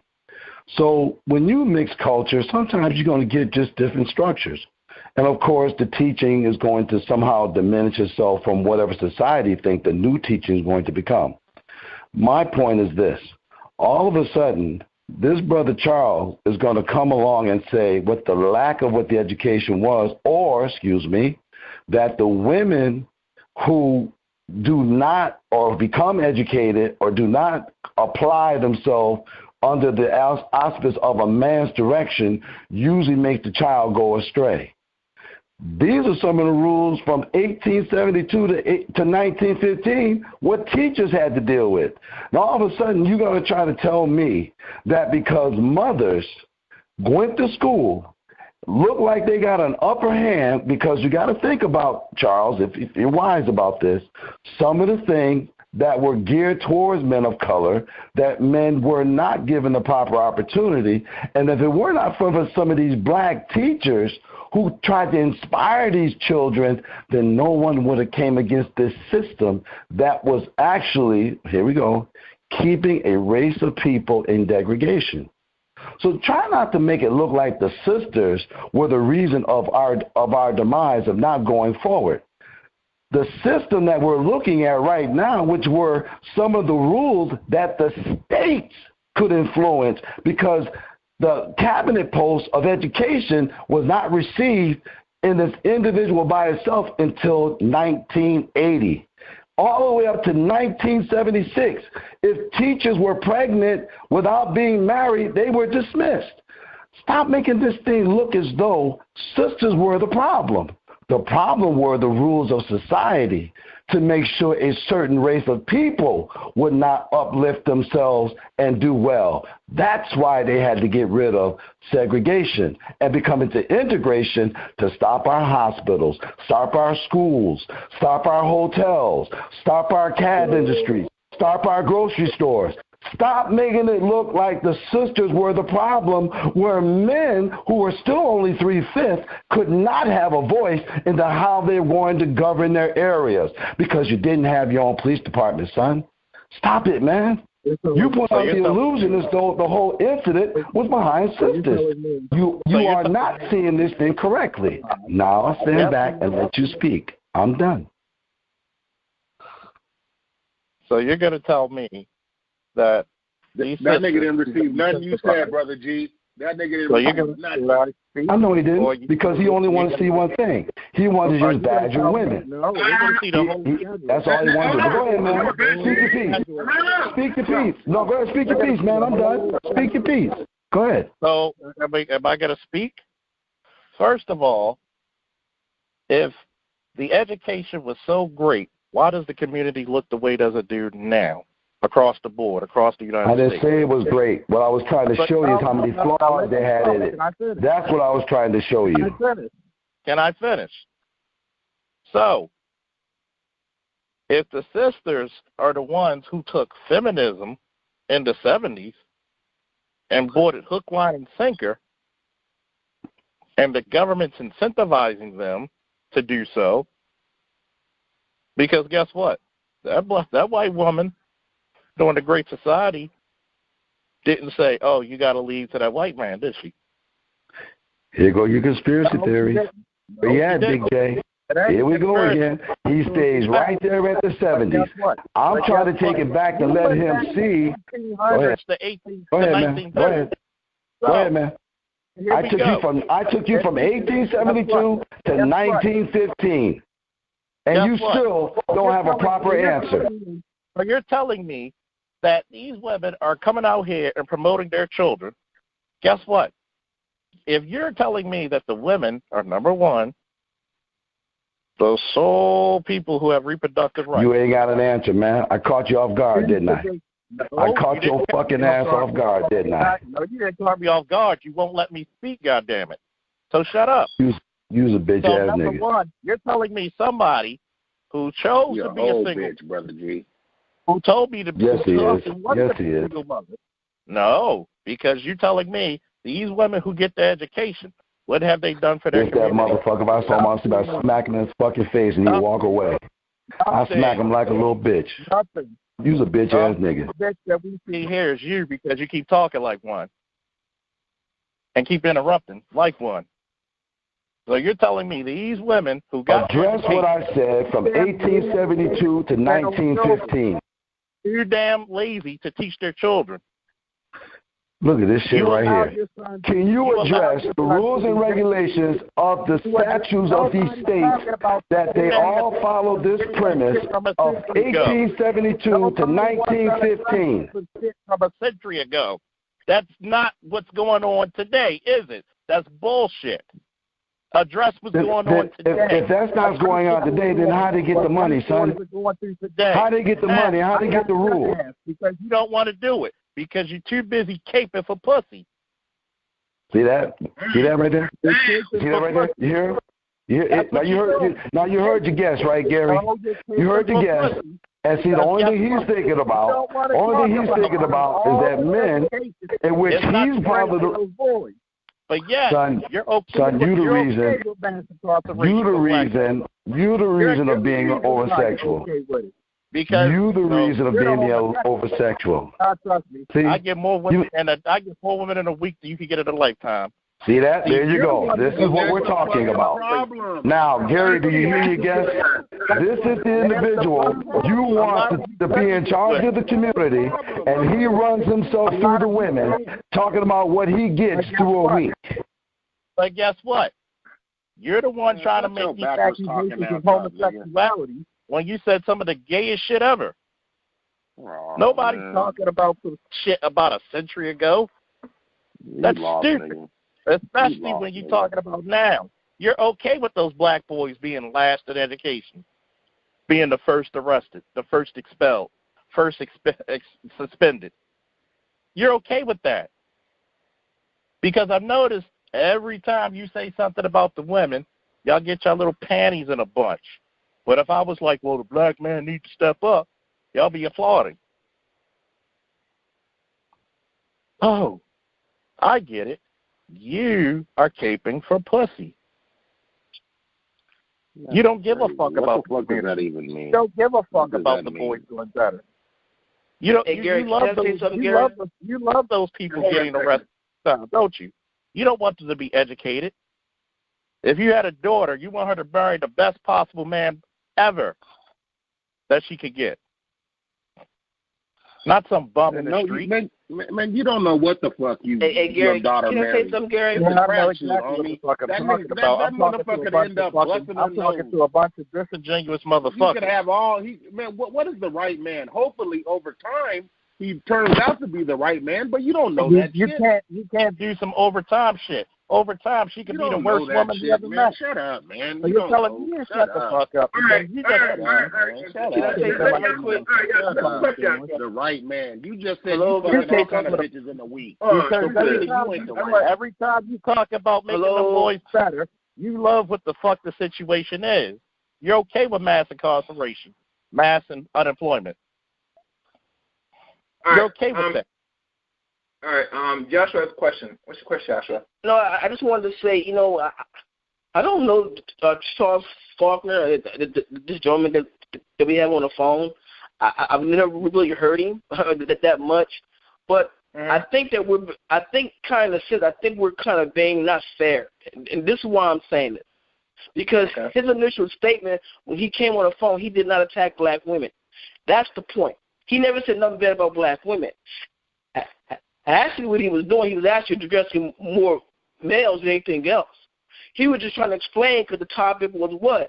Why do black men and black women are separate?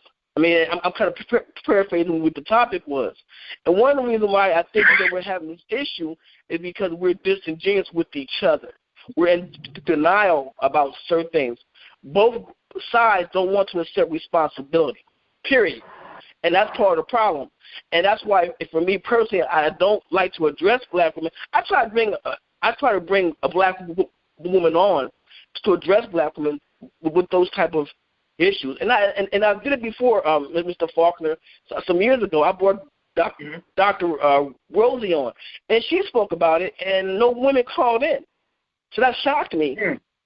See, my point, I think sometimes we sway the conversation because we want to protect black women, but that's fine. You can protect black women. But my point is that I think that his initial thesis of his statement was not that, and the topic was not about that, attacking black women. And I think that we got off into this argument when I think we forgot the whole concept of what the show was supposed to be about. And that's the sad part about it. And that's what I got to say about that, man. I mean, you know, I thought we were going to have a nice conversation, but it turned into this. See, what happens is when a conversation is that people get emotional. And that's one of the cardinal sins of the black society. We're too damn emotional. We won't hear somebody out. We will get, oh, you're blaming the black woman. Nobody blamed the black woman. I spoke about the black woman's issues equally with the black man's. I came at it from a psychological, an economical, and educational standpoint. Yeah. You can't have a society and your boys are failing. You can't have a society and your men are incarcerated. That's asinine. Men challenge the environment. Women find a spot within the environment to nest. You can't change biology. If there are no men to protect you, I don't care how great the women are doing. They're subjugated to every whim. That's not my saying. That's not chaos saying. That's nature. Okay. All right. Let me open another line. Go ahead. Finish talk. Go ahead. Finish your thing. I was going to say, when you talk about the issues, every time you talk about something about black women, people get offensive like you're talking about their mother. Instead of looking at it, okay, this is what black women do great. This is what they don't do great. This is what they do fucked up. This is what black men do great, not so great, fucked up.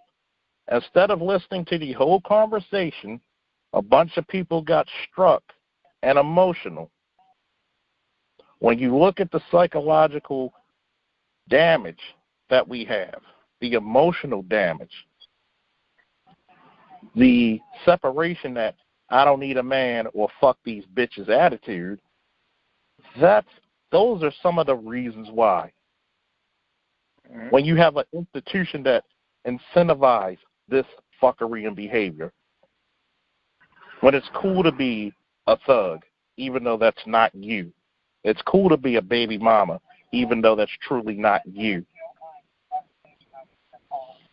Instead of looking at the problem and talking about the problems, no matter how much you don't like it, no matter how much I don't like it, you get people who get emotional. And when you stop getting emotional and get facts over feelings and actually research what happens from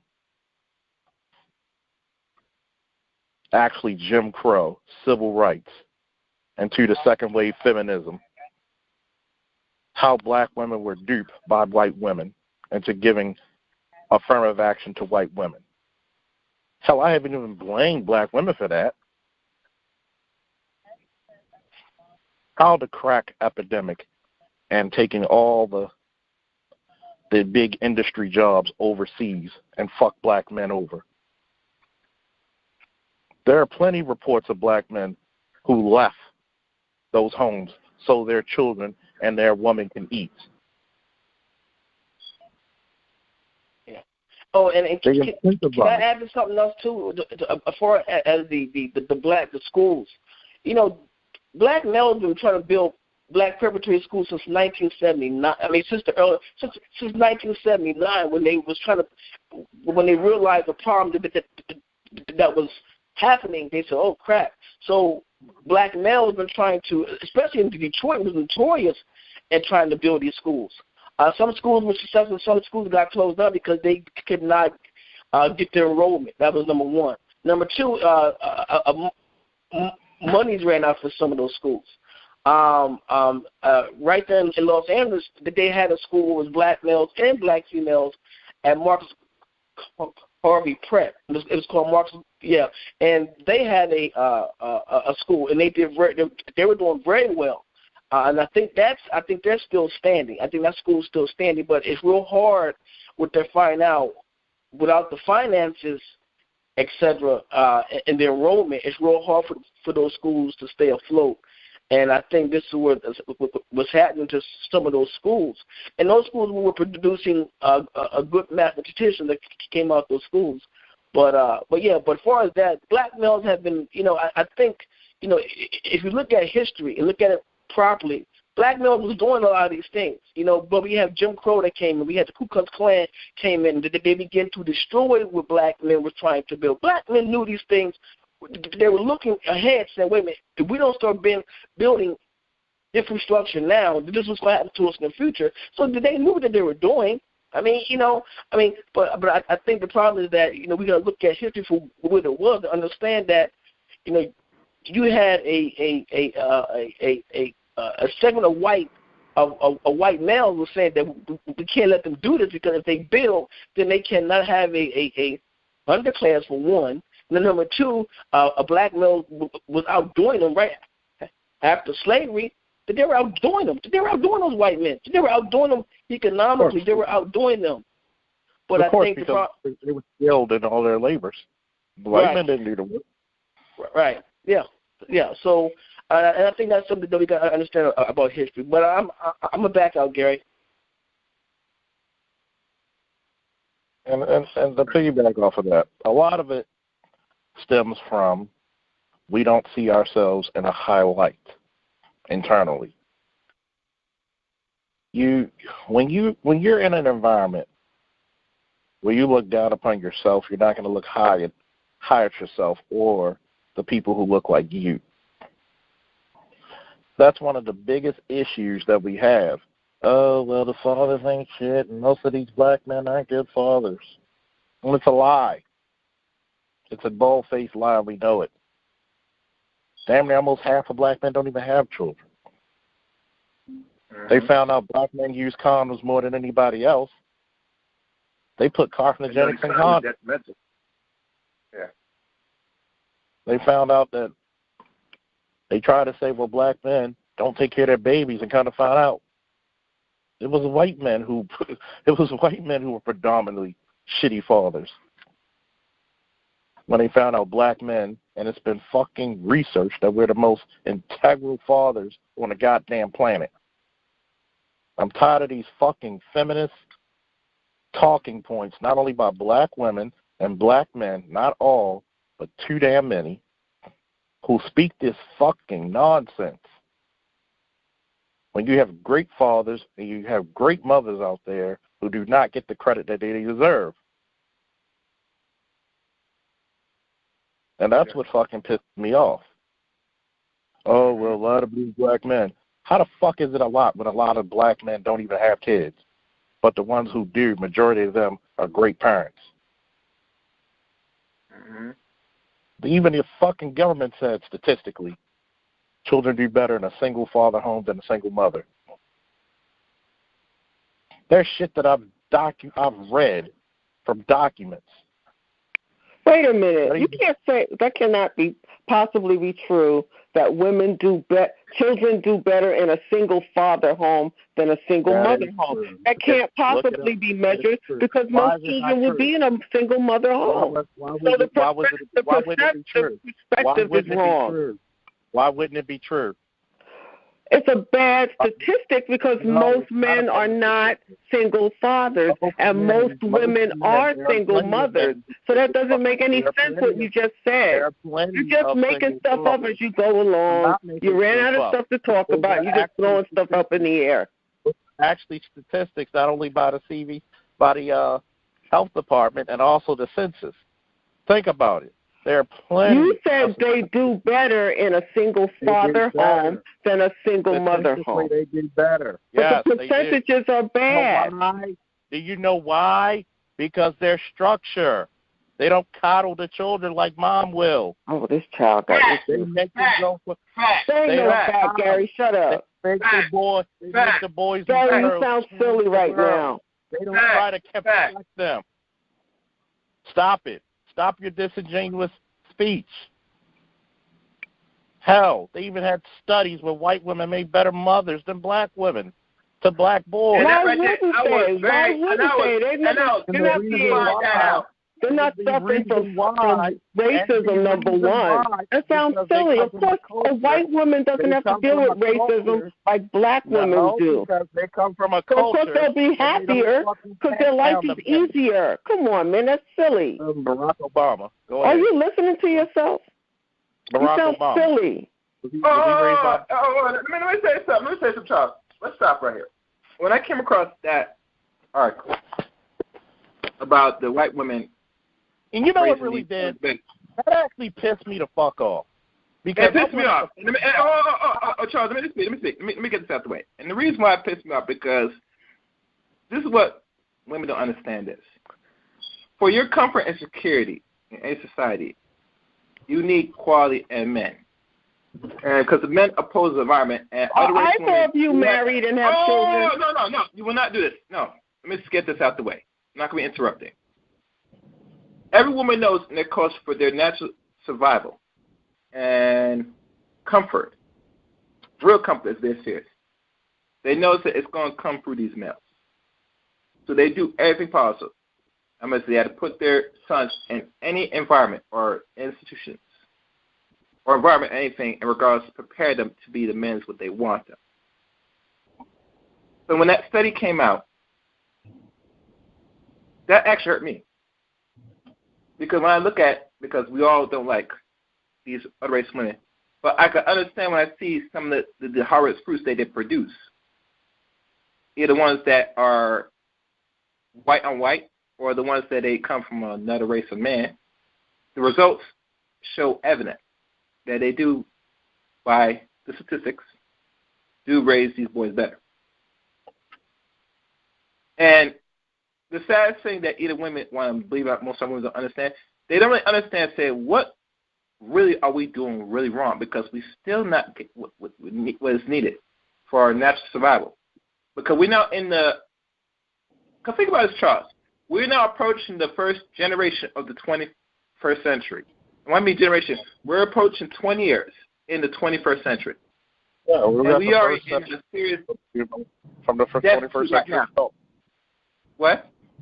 We got the first set of adults from the 21st century, from 2000. Yeah, not only adults, but we're in actually the first ever, right now, 20 years into the 21st century, which is a generation now. You know and are we producing a better? And are we producing a better product overall? No. Right now, what you see right now in the streets now, and collectively as a race here in America, we're in a very dangerous alarm rate right now. You know what I'm saying? As much as I don't want to admit, but this is what I'm seeing collectively right now. It hurts me to my soul to actually say that. It really does. And here's the part that people don't want to understand.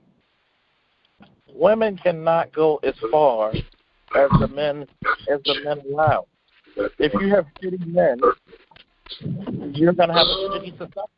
Mute your line, sir. You got background noise. Not even Charles. Somebody just came in. Mute your line, please. You're going to have a shitty society.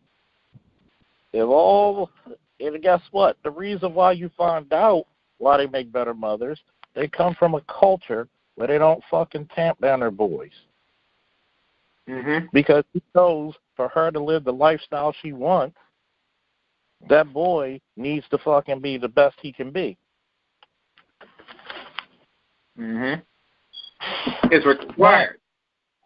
Now, when you see the best black mothers, their sons properly and correctly, what does she do?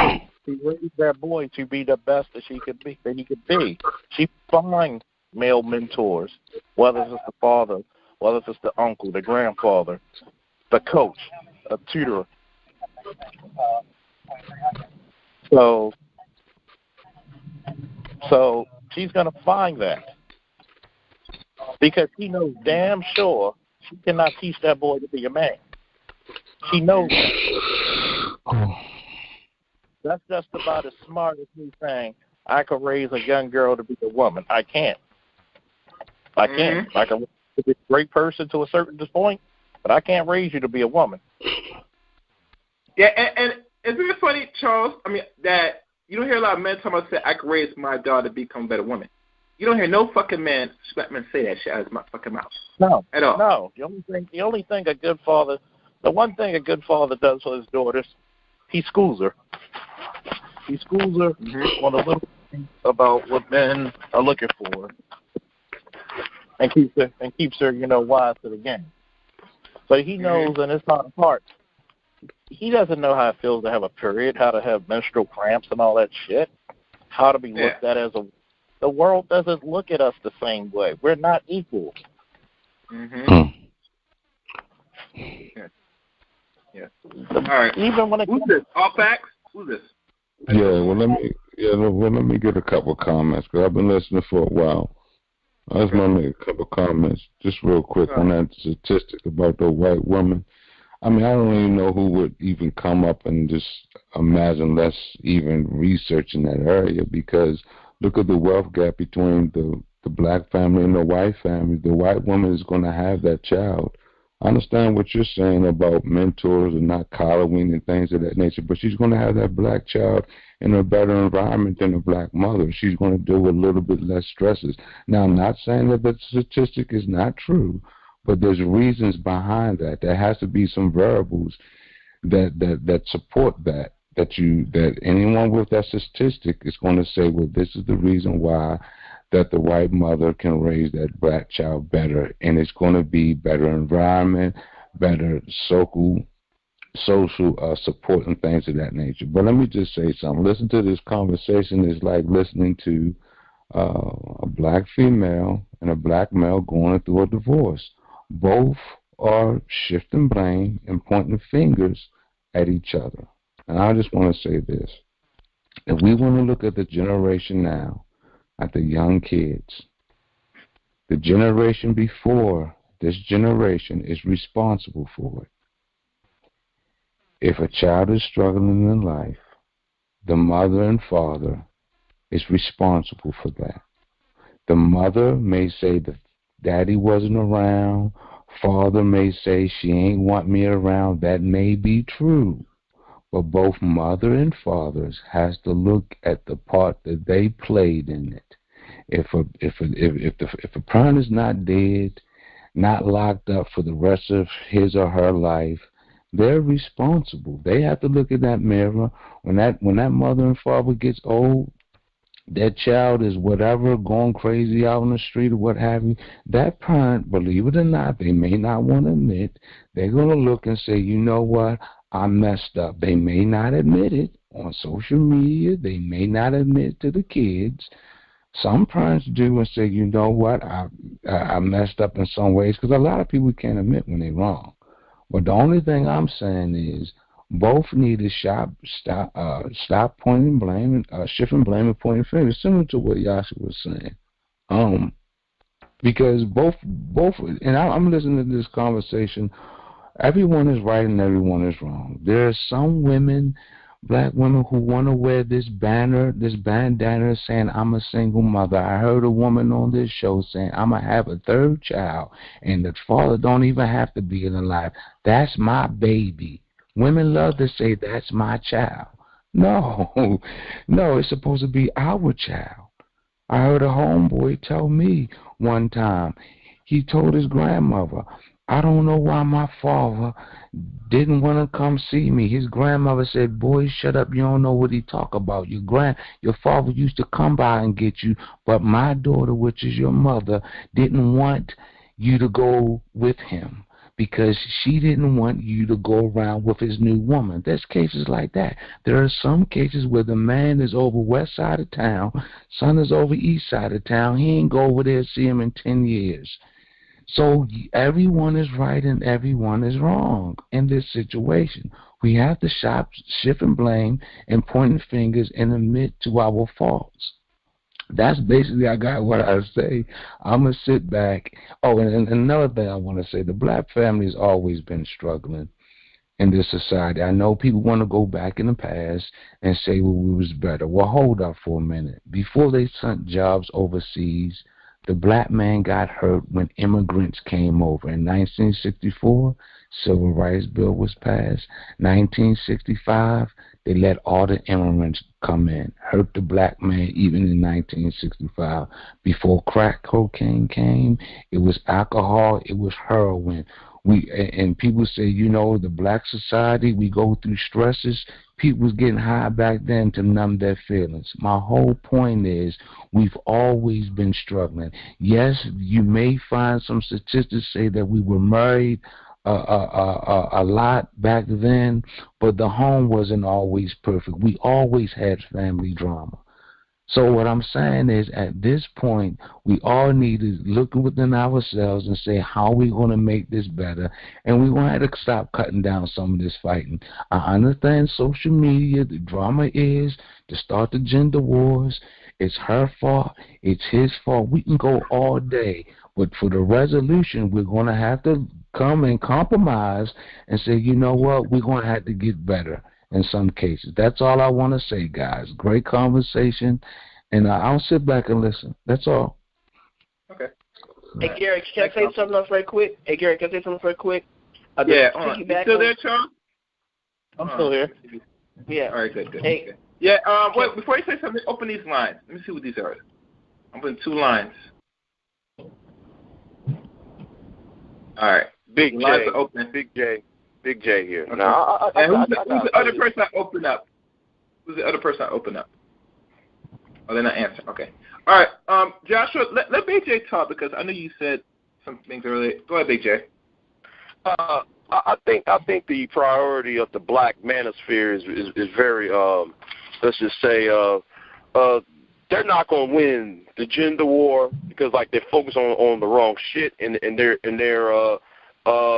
let's just say their history's a little bit off because it was not the welfare program, it was the Nixon shock of 1971 and also when GM and also the steel industry went under in 1972, but yet the people don't want to talk about that. And also how they go about combating the gynocentrism. See, here is the thing. Not all women are feminists. Not all feminists are actually enemies. But you have to identify who is saying what. And the problem is there's too much of a wide brush. People making arguments with a wide brush. That's why you got people like Greg come on here talking about black woman this, black woman that. When at the same time, I'm gonna say this too, though. I'm gonna shut my mouth. You're not going to win the gender war when you have to also go after that white female too. If you all mad at that black female, that white female is just as blamed.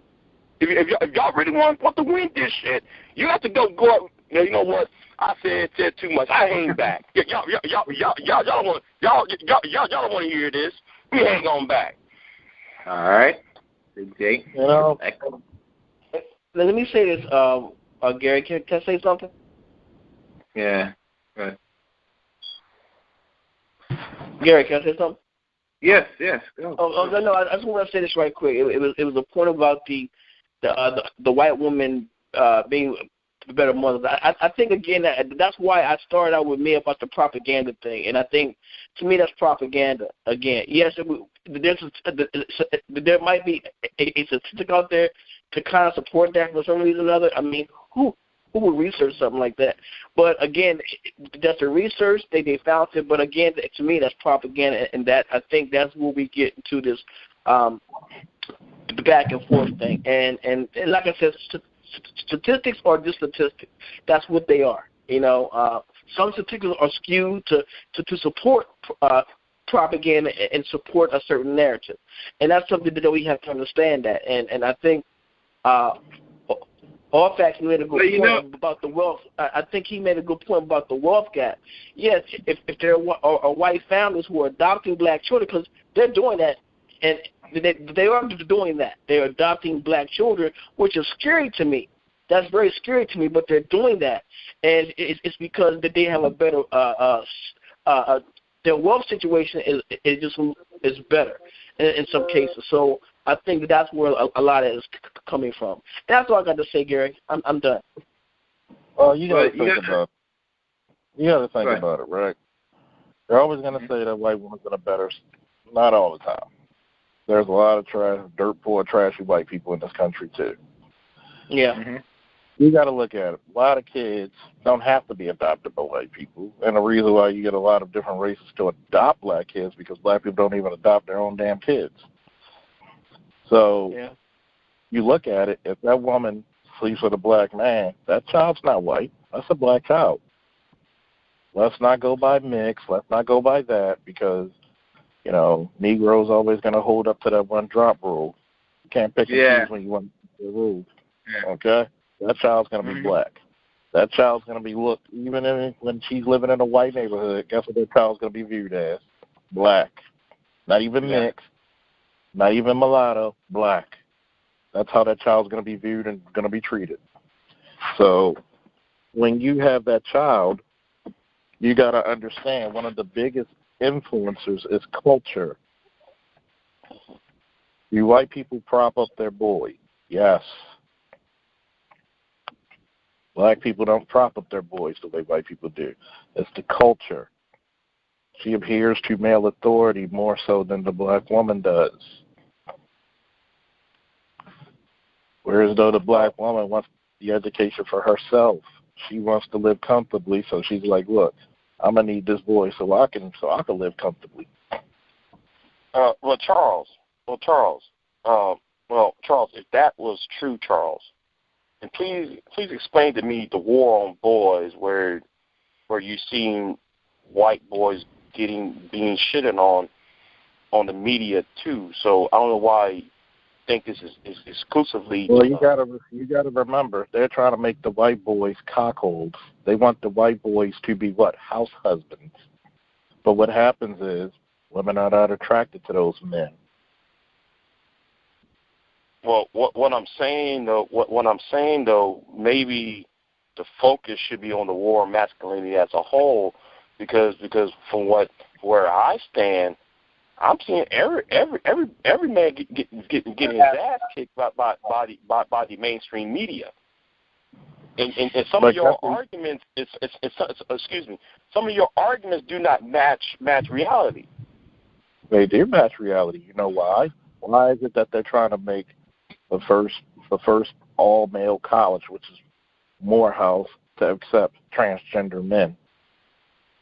Because because they fear black masculinity. Remember, they were trying so hard to elect Pete Buttigieg as president. He's gay. He's a white man. So they're trying what I'm trying to tell you that like your argument. What I'm trying to say, your argument is let's say not entirely accurate. What argument is that, sir? No, but that the focus should be on the war of masculinity. No. What's the argument? Which part? Because if you go masculinity as a whole, you put blame on that black female when parts of that black female, she got that shit from that white female, and none of you Negroes are not addressing that funky ass white female. Did we not talk about the Gloria Steinem and the Michelle Michelle yeah, Wallace. we did say that. Yeah, they talked about that. Hold on, y'all. I want to talk about Charles. So we also addressed the fact that guess what? The secret in the room was, why did black women fall for it so hook, line, and sinker? Because they like it. They like power. If you really had an issue with it, guess what? Are you really going to tell me? Let's just go brass tacks. Let's just going to go brass tacks, right? Are you telling me that women are going to raise better men than a man? That's not what I said. No. I'm asking you a question. I'm asking you a question. Where said that, Charles? Where said that, Charles? Are you going to answer the question? I ain't brought that up, Charles, because I wasn't. I brought it up just now, just like what I said. Are men going to raise better women than women? So are they? No. There's certain things that woman is not going to go through that man's going to go through. Charles, so you are deflecting. So are you gonna? I've noticed that people do not answer the right question on here. Because the reason why you can't even answer that, because guess what? You already know the answer to that. I did not answer your question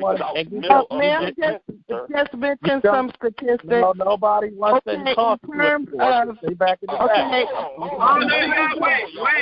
Wait. Hold on. Let me finish. A one-on-one with Charles. Is this a man show for the most part? I want one-on-one. Wait. That's all I want right now. That's all I want. One-on-one with Charles. You want to talk about a war of masculinity? Button in. Now, so you want to talk about this war of masculinity? But guess what? You have a group of society of women who don't support it. Yeah. So you're telling me, if they really want to support masculinity, why don't you give the boys? Build all boys schools. Give the boys to their fathers. God, he's ridiculous. So you want to talk about the support? That's what the MRA did. That's what the MRAs. That's what the Honey Badger Radio. Have you ever noticed? Do boys do better in all boy learning academies, right? Yes, no distractions. Okay. When they have all male teachers, no distractions. So, if you want to talk about something and you want to go one-on-one with me, don't come with no half-baked bullshit. The point is, why don't we support that shit? According to Crystal Hoff Summers, wrote the book War on Boys, that's not really the real issue. Is how teachers treat boys as defective girls. That's the reason why, though. And y'all over there at the Black Manosphere in the Black Order, y'all don't sit there and identify the real elephant, the 400-pound elephant that's in the room. That's in the room. That they don't want it, because guess what? They want to tamp down and control their boys. We said that earlier.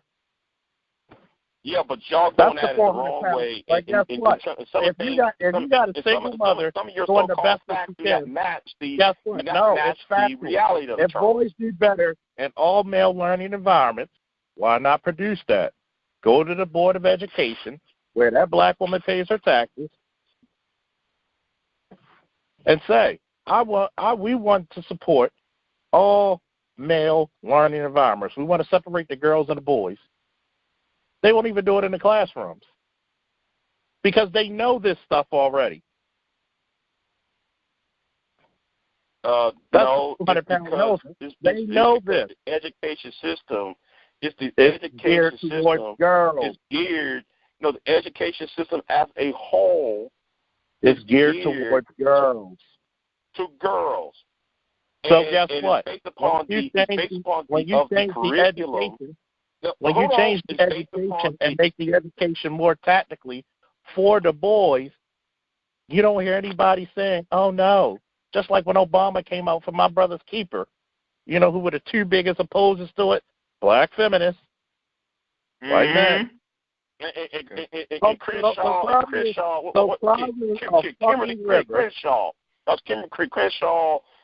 from the Washington Post, and it was the other woman from New York Times who was spearheading against Obama when he did that back in 2015. I understand that though, Charles, but the way y'all are going at it, it's the way that it was. Different direction. It's the way that it was. They don't support it. Because guess what? When you teach that boy to be independent, when you teach that boy to challenge environment, they're scared that the boys will never come back. Mm-hmm. Because he becomes a de facto husband or boyfriend for a lot of these lonely women out there. Yeah. That's the little secret that nobody likes to talk about. Mm-hmm. That's the little. Well. In my opinion, I would agree with you. No, on we that. don't go by opinions. We go by facts and evidence. All right, Big J. This is what I'm gonna do. It would have destroyed the talking point from we destroyed the talking point. We destroyed the talking point a long time ago. Big J. If you really want to prop your boys up to do better, then guess what? The black woman is going to have to treat her sons like men and not baby them. She's going to have to find the best possible boyfriend, husband, or whoever to have that child by who's going to be there to take care of that damn child. And for the case of scenario when shit happens, you find the best possible mentors or de facto father figures, and you surround him around successful men. Mm-hmm. Yep. Which are easy things to do, number one. So we're not going to go into these opinions. We're going to go into facts. We're not going to go into feelings. Like some of your facts that you're talking about was not entirely accurate because you went back to the same old classic worn out arguments. That's not what a really destroyed black men. I can't deal with this tonight, man. If the black woman has the money purse strings of the black community, if she really wants her son to do better in academia, she has all the carte blanche to do so. Mm-hmm. How many times do you hear this argument? We want prep schools. We want STEM. The way y'all have gone about it is wrong. That's not the way you go about it. Because guess what? There is no do matter. That's the right way. You know why? Because people don't like to be chastised about it. No, people like to block over shit. It's okay. It's okay to put black women shit, right? Charles. Okay. At some point, Charles. Big J. At some point, Charles, you have to catch people more with sugar than with vinegar. Let me paint you this picture, right? So this is actually factual. Black men have been talking sugary to black women for years, decades. Has it worked? Look, y'all had 13 years on you. Has it worked? Because guess what? If you actually go by the first wave of black YouTube, they actually spoke very nice. Okay? Hey, Charles, they I was there. Nice. I've been on YouTube since 2006. I was there too. Even the pro-black community, even the pro-black community, when you go to lectures, what do they call the black women? Queen, goddess. So guess what? They were being in nice ways. Did it change the narrative, or did they do the same shit? Charles, you wasn't here when the shit first started. I was here. I was watching. So guess what? When they talk about this shit, because guess what? Before before we even had YouTube, we had lectures at halls. Okay? So the black community always spoke now. The black community always spoke like to their women. Before the lecture. How can you expect me to answer your question? But when I'm going to do the same thing you did for my question, right? When you deflected, right? I'm going to go even. You are the one who is deflecting. I'm not deflecting at all. Big J. I'm going to go back. I'm going to go back to a Wonder Woman before we even had YouTube. I'll even go deeper and give you even more insight. The pro-black community always spoke highly about their women. Did that change their behavior? About the pro-black. Yeah, they did. Yes, they did. I'm talking about the pro-black community. We're going to go deeper before YouTube. We're going to go before YouTube. Big J, one at a time, please. I can't hear. We're going to go before. Hey. I wish the host would stop yelling. All right, I wish the host stop yelling. All right, I'm not doing this tonight, man. It's late right now. Finish your point, Charles, because I'm not going to go back. We're going to go back into what it is, right? Before even YouTube, black men were calling, "Hey, sweetheart, hey, goddess," we don't do that. Did that change the behavior of the women? No, it didn't. No, and I was there. And they were talking that bullshit so too. I was going to those lectures, so I've witnessed it for myself years before YouTube started talking about this shit. Just like we got derailed from the issues that keep black men and black women apart. One of them are emotional. Nobody wants to hit this from a logical and intellectual spectrum. When you get out of your emotions, black man and black woman, you'll start to actually produce something positive. Did I not start the argument about shit that black men didn't do too well and fucked up on? Yes, you did. Yeah. Did I talk about what shit that black women fucked up on? Mm-hmm.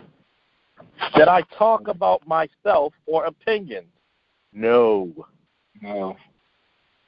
Did I blame one section over the other? Nope.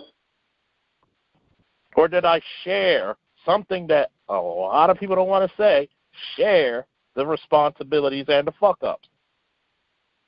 Mm-hmm. And I came from it from an equal standpoint. But because you have a bunch of intellectually dishonest and disingenuous people who get caught up in their emotions, who wallow in obsolescence, who want to build a monument of nothingness, who really like the status quo, and I just wish they just fucking admit it. Because guess what? Did I ever say black women should never get an education? One time? Nope. Did I support it? Mm-hmm. Yes, I do. Mm-hmm.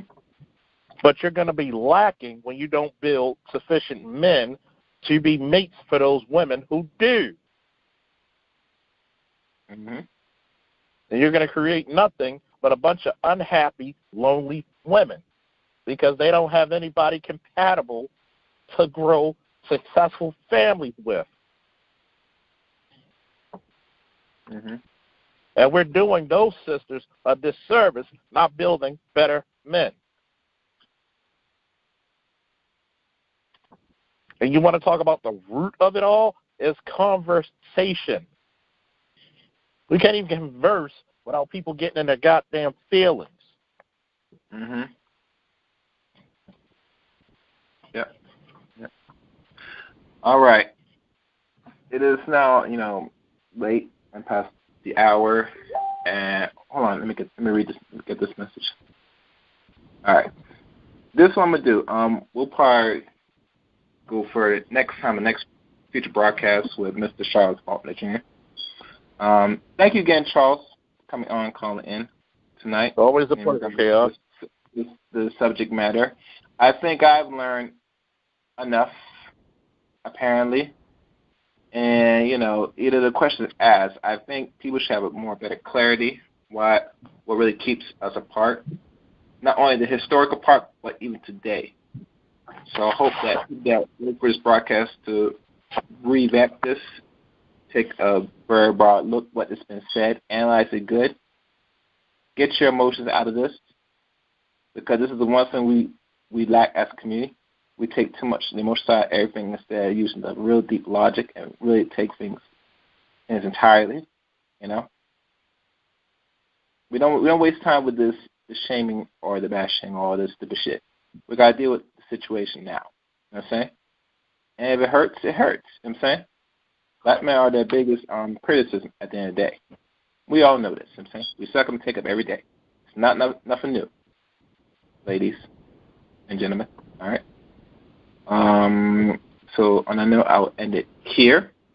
Thank you all for listening. Till next time, take care. Good night.